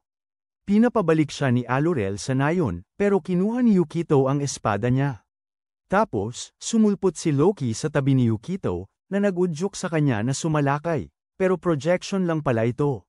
Kinutya ni Loki si Yukito dahil sa pakikipag-alyansa sa mga itinakwil, at naghambog si Matama sa dami ng mga tagasunod niya, pero may kumpiyansang sinabi ni Loki na milyon ang kanya. Sinagot ni Yukito na mas kahanga-hanga ang iilang ngunit matatapat na tagasunod, na ikinagulat ng lahat. Nabigla si Loki sa walang takot na ugali ni Yukito, at sinabi niya kay Yukito na, kung sinalakay niya ang kanilang nayon, wala na sana siya roon. Ang grupo ay umuwi kasama si Bertrand, at sa restora ni Alurel, inamin ni Yukito na nagsisinungaling siya at napahanga kay Loki. Ibinahagi ni Bertrand ang natuklasan niya sa loob ng kabisera, kung saan nagbago na ang mga tao, at si Loki ay may ganap na kontrol na. Nasakop na niya ang mga dating tagasunod ng emperador at siya na ang bagong pinuno. Nang maunawaan nito ni Yukito, napagtanto niyang sila ay nasa isang labanan na ng mga isip, kaya't nagkaroon siya ng isang bagong matapang na ideya para gawing tagagawa si Matama ng sumunod na henerasyon na awiting prinsesa. Mula sa malayo, nakikita na ngayon ni Yukito ang sarili bilang isang producer, at ipinahayag niya ang kanyang bagong plano upang madagdagan ang mga tagasunod ng relihiyon ni Matama sa pamamagitan ng pagiging isang producer ng musika. Habang umaasa si Matama na siya ang manggenguna sa pag-awit, mabilis na tinanggihan ni Yukito ang ideyang yon, dahil itinuturing niyang isang pagkakamali ang paglalagay sa kanya sa pansin na hindi na niya uulitin. Umaasang makabuo ng isang banda, tinanong niya ang mga babae kung mayroon silang karanasan sa musika, ngunit wala, dahil ang musika ay tuluyang tinanggal ng emperador. Minsan ay nakausap ni Yukito si Roy tungkol sa musika, na mayroong pangunahing pag-unawa lang, hanggang doon na lang.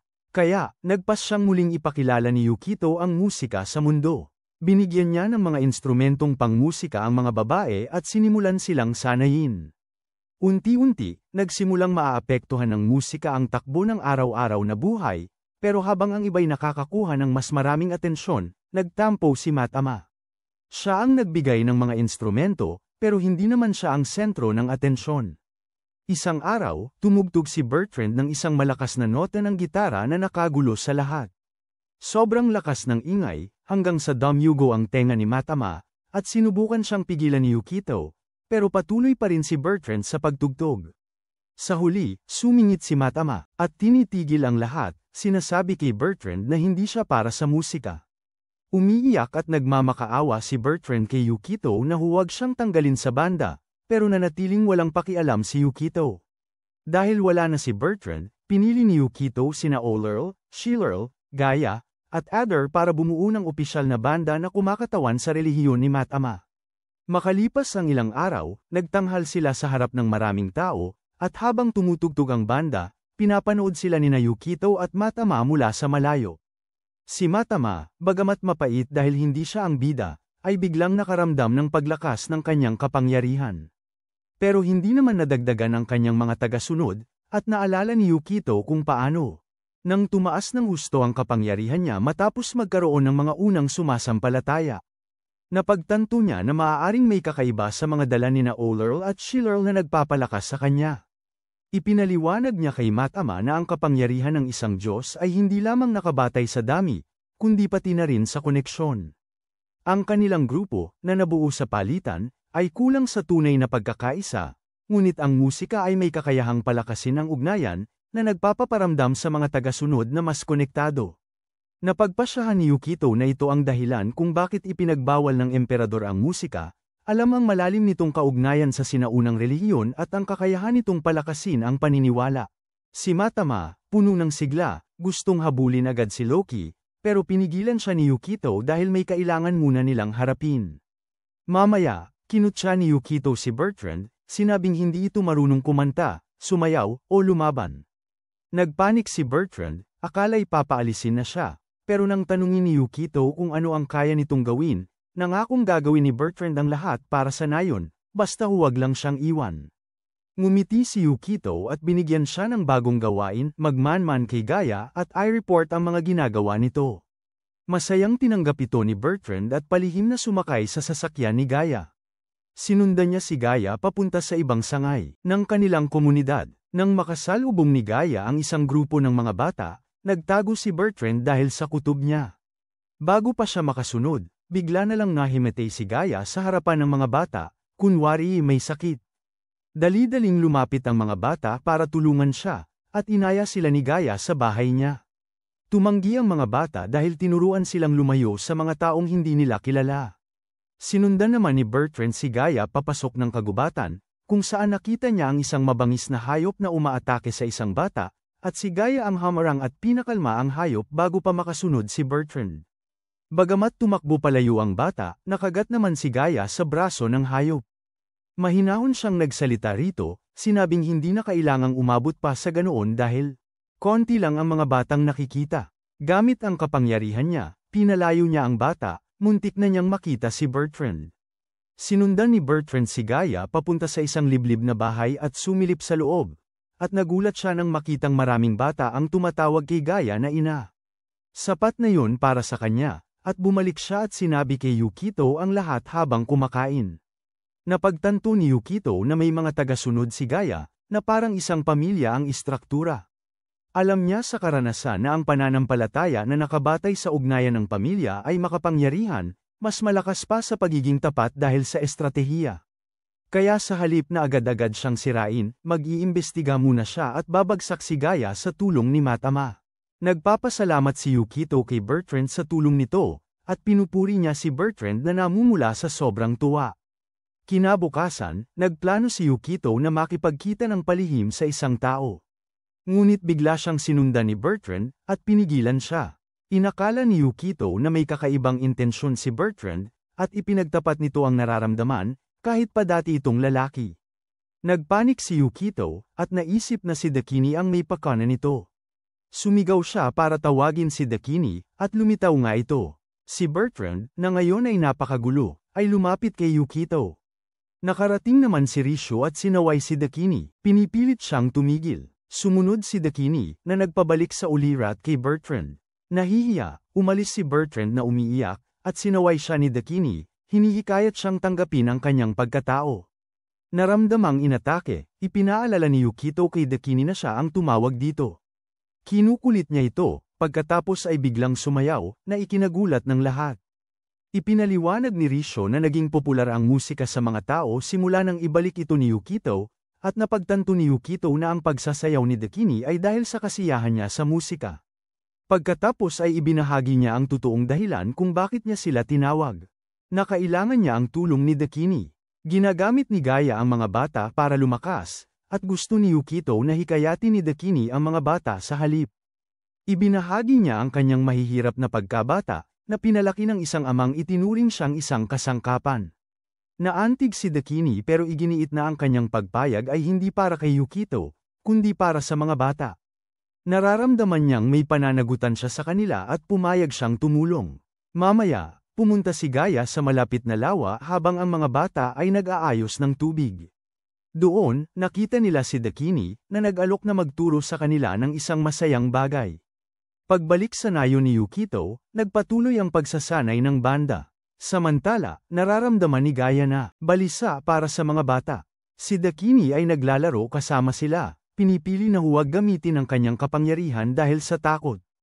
Naglalaro sila malapit sa ilog, nagtatawanan at nagsasayawan sa tubig, at ang ingay ay nakatawag ng pansin kina Sayan at Kai.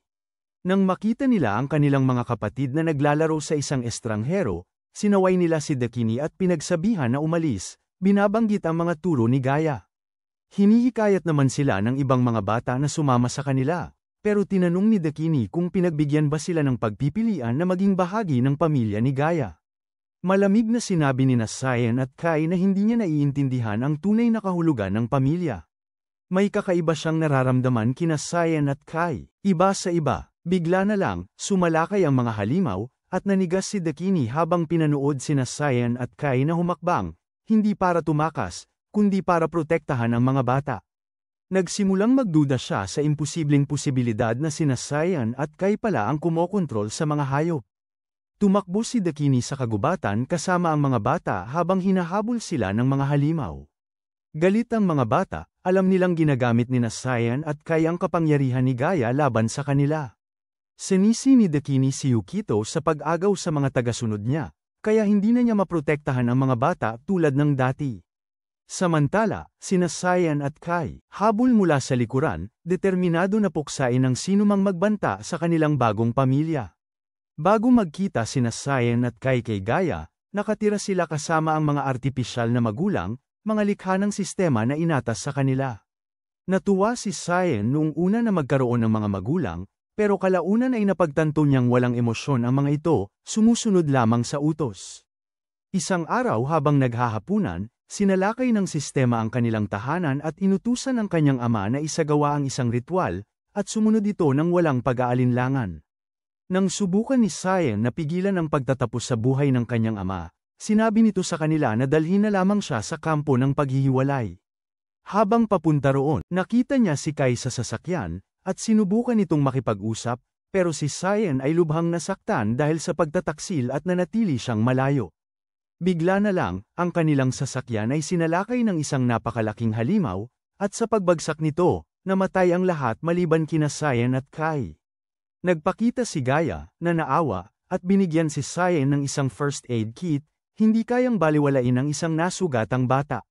Sa unang pagkakataon, nakaramdam ng ginhawa si Cyan, at dahil sa kabaitan ni Gaia sa kanya, sinimulan na niyang ituring ito bilang isang tunay na ina at nanaginip na magkaroon ng isang malaking pamilya.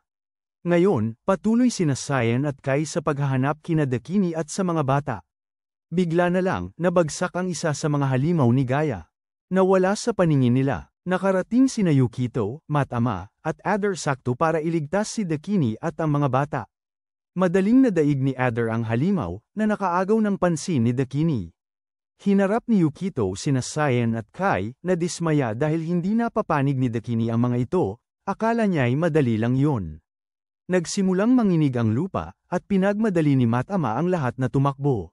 Nagpakita si Gaia, natutuwa dahil na-distract niya si Yukito gamit ang isang ipinagbabawal na pagtatanghal habang ninanakaw nito ang mga tagasunod niya. Binalaan niya ito na huwag na ulit gawin yon, at kung magtitipon pa ito ng marami, kukunin din niya. Tumawa si Gaia, pinagtatawanan ng pag-asa ni Yukito para sa ang kanyang nayon, at ipinahahayag niyang wakasan na niya ang lahat ngayong araw. Tinawag niya ang kanyang pinakamakapangyarihang nilikha, ang Typhon. Nanigas si Yukito sa nakita niyang kakaibang nilalang, habang sina Cyan at Kai ay tumakbo papalapit kay Gaia, nagpapasalamat sa kabutihang loob nito noon. Pinuri niya sila sa pagiging tapat at hindi pagtataksil kay Yukito. Nagbigay sa kanya ng kaunting kapayapaan ang mga salita ni Gaia, ngunit nagbago ang tono nito. Niloko sila ni Gaia, inilibing sila sa putik. Sumigaw sila ng tulong, tinatawag siyang pamilya, ngunit malamig siyang tumanggi at sinabing hindi niya alam ang kahulugan ng pamilya. Umiiyak si Cyan habang tinatapos ni Gaia ang kanilang pagsasamahan ng walang pag-aalinlangan. Pinagmamasdan ni Gaia nang may pagmamalaki si Typhon, na mas malakas pa sa mga Archon, habang naghahanda itong umatake. Pinasabog ni Adder ang halimaw, ngunit walang epekto, at gumanti si Typhon. Nagtayo si Matama ng hadlang na gawa sa mga baging para protektahan sila, ngunit sila'y napalibutan. Sa kawalan ng pag-asa, yumuko si Yukito kay Typhon, akala'y Diyos ito.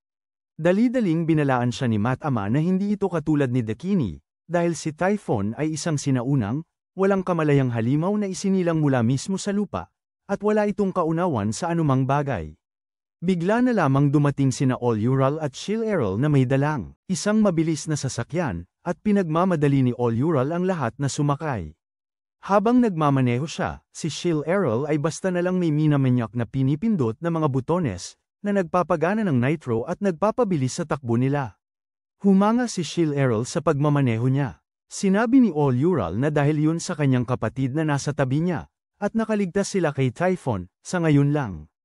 Nagtanong sina Adder at Yukito kung ano ba talaga ang nilalang na yun, at ipinaliwanag ni Yuhushi na si Typhon yun, ang pinakamalakas na armas ni Gaia na hindi na kailangan pang kontrolin ng mga tagasunod, at sumusunod ito ng maayos sa kanya.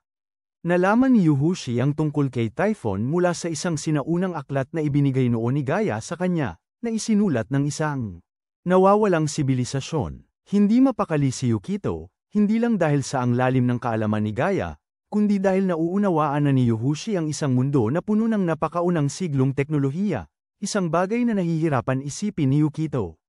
Bigla niyang naisip na maaaring may kaugnayan ang mga Diyos ng daigdig sa nawawalang sibilisasyong ito. Lumingon si Yukito kay Yuhushi, humihingi ng tulong, pero bago pa ito makasagot, sumulpot ulit si Typhon mula sa lupa, sinalakay sila. Isang maliit na bahagi ni Typhon ang humahabol sa kanila, pero pagkatapos ay lumitaw ang buong laki nito. Muntik nang mahulog ang mga bata sa sasakyan, pero nasalo sila ni Yukito ng sakto. Inihahandog niya ang sarili, siya na ang nahulog, at agad siyang sinugatan ni Typhon. Sumunod na tumalon si Matama para iligtas siya, ngunit pareho silang natamba. Patay na sina Yukito at Matama, at puno ng pagkatakot ang mga kasamahan nila. Sa loob ni Typhon, nagising si Yukito. Nakita niya sina Matama, Cyan, at Kai, lahat mahina at sugatan. Nagpakita si Gaia sa kanyang anyong panlaban, at sinabi niya kay Yukito na hindi siya maaaring mamatay, kahit pa malunok at masugatan ng husto. Aniya, ginamit ni Matama ang lahat ng kanyang kapangyarihan para bigyan siya ng imortalidad. Nakahiga na't walang pananggalang si Yukito, tinutokso siya ni Gaia, pero ang mga mata niya'y nasa malayo, kay Typhon, na papunta sa kabisera. Sa nayon, katahimikan ang namayani. Lahat ay nagdadalamhati kina Yukito at Matama, pero ayaw maniwalang patay na sila si Alorel, Diyosa naman kasi si Matama. Bigla, ang kwintas ni Alorel na regalo ni Yukito ay nagningning. May mensahe mula kay Matama na nakatago roon, pero walang makapagbasa. Ginamit ni Yushi ang kanyang sinaunang aklat para ma-decode ito, at nalaman ang katotohanan na sina Yukito, Cyan, Kai, at Gaia ay buhay pa sa loob ni Typhon. Nagpasya si Alorel na kailangan nilang iligtas ang mga ito, at lahat ay sumang-ayon, dahil sina Yukito at Matama ang laging nagpoprotekta sa kanila, at ngayon naman ang kanilang turno. Sa loob ng Typhon, naghahanda si Gaia para sa pangwakas na pagkawasak. Nangako siyang pupuksain ang kabisera, pati na si Loki. Tinanong niya si Yukito kung naaalala niya ang isang mundo na pinamumunuan ng agham, at pagkatapos ay ibinahagi niya ang katotohanan. Ang mga Archon ay kalahating tao, kalahating sandatang biolohikal. Nilikha sila bago pa ang imperyo para kontrolin ang sangkatauhan, at sinabi ni Gaia na siya ay isinilang sa panahon na pinamumunuan ng mga makina, kung saan ang ilang tao ay payapang nakikipamuhay sa kalikasan. Ang kanyang ina ang nangunguna sa isang komunidad na ganoon at si Gaia ang kanilang Diyos, ngunit sinasamantala lamang nila ito. Puno ng galit, tuluyang pinatay ni Gaia ang kanyang ina at ang iba pa, at dinakip siya ng gobyerno at ginawang isang Archon. Sabi niya, karamihan sa mga Archon ay ganoon din ang pinagmulan, nasa dugo na nila yon. Sinisisi ni Gaia si Yukito na tulad din ng kanyang ina, mapangkontrol, mapanupil, at makasarili, at naniniwala siyang ganoon din ang paraan ni Yukito sa mabilis na pagbuo ng kanyang grupo. Ipinagkakaila ito ni Yukito dahil sa kanyang nakaraang buhay, wala siyang kaibigan, walang tunay na relasyon. Ang pagmamanipula lamang ang alam niyang paraan para makaugnay. Ngunit ngayon, iba na ang mga bagay. Pinipilit niyang magkapareho sila, parehong nag-aalok ng aliw, ngunit itinatapon din ng iba kapag hindi na sila kailangan. Si Gaia, sa matinding galit, ay sinimulang sakalin siya, nanunumpa na sisirain ang lahat. Nakakasuklam sa kanya ang pag-asa nitong maibalik ang mundo, isang mundo kung saan mayroon pa ring mga Diyos. Nang mga sandaling yon, may lumitaw na alerto. Ang mga kaibigan ni Yukito ay mayroong isang konsyerto bilang pagpupugay sa kanya. Nagkakaisa sila dahil sa lahat ng nagawa niya para sa kanila, at maging ang mga bata ay naroon, mausisa sa tunay na pagkatao ni Gaia. Naghiyawan ang mga tao para sa banda, at sumali si Roy, hindi dahil gusto niya, kundi dahil pinuprotektahan niya si Matama. Narinig ni Bertrand sina Roy at pinaalalahanan siya nito na si Yukito ang nagbigay sa kanya ng matutuluyan. Habang tinutugtog ang gitara, nakaramdam si Adder ng pagdagsa ng lakas, at ibinigay niya ang gitara kay Bertrand para magawa niya ang dapat gawin. Hindi naman talaga marunong si Bertrand, pero sinikap niyang panatilihing pantay ang ritmo. Lalong lumakas si Adder at nagpakawala ng isang malakas na atake na tumambas sa isang ulo ng Typhon, kaya nagkagulo ang mga nanunood. Hinikayat niya ang lahat na ibigay ang kanilang lahat. Lumapit si Risho kay Dakini at hinawakan siya, at hinimok si Dakini na palayain ang kanyang kapangyarihan upang mapuksa ang Typhon at mailigtas sina Yukito at ang mga bata. Natuwa si Dakini sa paghawak ni Risho at naisaaktibo ang kanyang kapangyarihan. Ginamit niya ang kanyang damdamin bilang sandata, at pinag-away niya ang mga ulo ng Typhon. Sumali si Adder, pinupugot pa ang ibang ulo, nakapagtaka sa lahat ang lakas ni Dakini. Naalala ng grupo ang mga salita ni Yukito na kapag ang mga tagasunod ay nadadala ng emosyon, lumalakas ang kanilang mga Diyos, at ito ang dahilan ng kanilang pagtatanghal. Nagsimulang maniwala silang mananalo sila, ngunit nakaramdam ng panganib si Yushi. Bigla na lamang, nagbalik ang lakas ng Typhon at nagsimulang magwala sa konsyerto, at napagtanto nilang ginagamit ni Matama ang kanyang kapangyarihan para pigilan ang pagsulong ng Typhon. Sa loob ng halimaw, si Gaia ay nanunood ng walang pakialam, kumbinsido na walang makakatalo sa Typhon. Sinabihan niya si Matama na itigil ang paggamit ng kanyang lakas, saka hinarap si Yukito. Habang papalapit si Gaia, sinundot ni Yukito ang ulo nito, na nagpaalis ng kalituhan sa kanyang isipan. Natigilan si Gaia, nagulat sa tapang nito. Ibinunyag ni Matama kay Yukito ang kanyang plano na upang makamit niya ang ganap na kapangyarihan, dapat maging tagasunod niya ito. Pumayag si Yukito, at hiniling sa kanya na putulin ang mga lumang gapos niya. Ginamit niya ang kanyang kapangyarihan para magawa ito at hinimok si Yukito na magtiwala. Ngunit bigla na lamang inamin ni Yukito na hindi niya maalala ang kanilang huling pag-uusap, dahil malabo pa rin ang kanyang isipan, at kinutya niya ito dahil sa hindi pagtulong noon nang humingi siya ng tulong. Tumayo siya, at ipinahayag na susugpuhin niya si Gaia at titigilan ang kanyang kakilakilabot na nilikha dahil lumalaban ang kanyang mga kaibigan para sa kanya. Kinutya ni Gaia ang kanyang pagmamataas, na sinasabing ito ang kanyang pinakamalaking kahinaan. Sumugod si Yukito, pero magaan na naiwasan ni Gaia, dahil mas mahusay pa ito kay Loki o Dakini sa pakikipaglaban ng malapitan. Samantala, napansin ni Yushi ang pagkawala ng lakas ni Matama at naalala ang sinabi ni Yukito na siya ang mamumuno kung may mangyari sa kanya. Tinawag ni Yushi ang grupo para simulan ang ikalawang bahagi. Inihanda ng mga babae si Atter, na una ay nag-alinlangan, pero kinumbinsi siya ni Shilerl ng pangakong maraming ice cream. Hinawakan ni Atter ang mikropono at nagbigay ng taos-pusong pananalita. Inihayag ang pagbibitiw niya sa pagiging leader at hinikayat ang kanyang mga tagasunod na suportahan si Matama. Nag-alinlangan ang karamihan hanggang sa suportahan siya ni Risho, na nagpaliwanag na ang tunay na Diyos ay naglilingkod sa iba, at sama po ang mga tagasunod ni Atter kay Matama. Naramdaman ang pagdagsa ng suporta, madaling nakalaya si Matama sa kapangyarihan ni Gaia. Ipinahayag niya ang kanyang katapatan kay Yukito, na numpa na poprotektahan siya kahit anupaman. Tinawag niya ang isang higanteng mandirigma na yari sa halaman upang labanan ang Typhon, habang patuloy na nilalabanan ni Yukito si Gaia, na paulit-ulit siyang sinasaktan at sinasugatan, ngunit dahil sa sumpa ni Matama, patuloy siyang gumagaling. Paulit-ulit na tinututukan ni Gaia ang pagtatapos sa kanya upang mapagod ang isipan nito, ngunit saka susugod si Matama mula sa likuran, tinutusok ang puso ni Gaia gamit ang isang sandatang yari sa halaman. Sinabi ni Yukito kay Gaia na dahil sa pagtutok lamang sa kanya, siya ay nagpakita ng kahinaan kay Matama. Kinutya ni Matama si Gaia, na tinawag ang kanilang pag-aaway na isang perpektong pagtutuos. Bigla na lamang sumabog ang higanteng halaman at si Typhon, at nagmadaling tumakbo ang grupo at sumakay sa sasakyan para hanapin sina Yukito at Matama. Muli na namang pansamantalang namatay si Yukito, pero binuhay siya ni Matama, at nakita ng grupo si Matama na karga siya at umiyak sila ng tuwa dahil akala nila'y nawala na siya.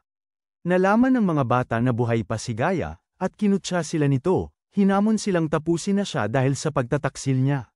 Lumapit si Kai na may dala ng dagger, handa nang tapusin ito, pero pinigilan siya ni Cyan. Nagmakaawa siya, pinigilan ni Kai na ituloy ito, habang patuloy na binubuwisit sila ni Gaia, na sinasabi niyang napakatagal na niyang nabubuhay. Bainalikan niya ang kanyang nakaraan, at tinanong ni Cyan kung paano niya nalalaman ang napakarami tungkol sa pamilya.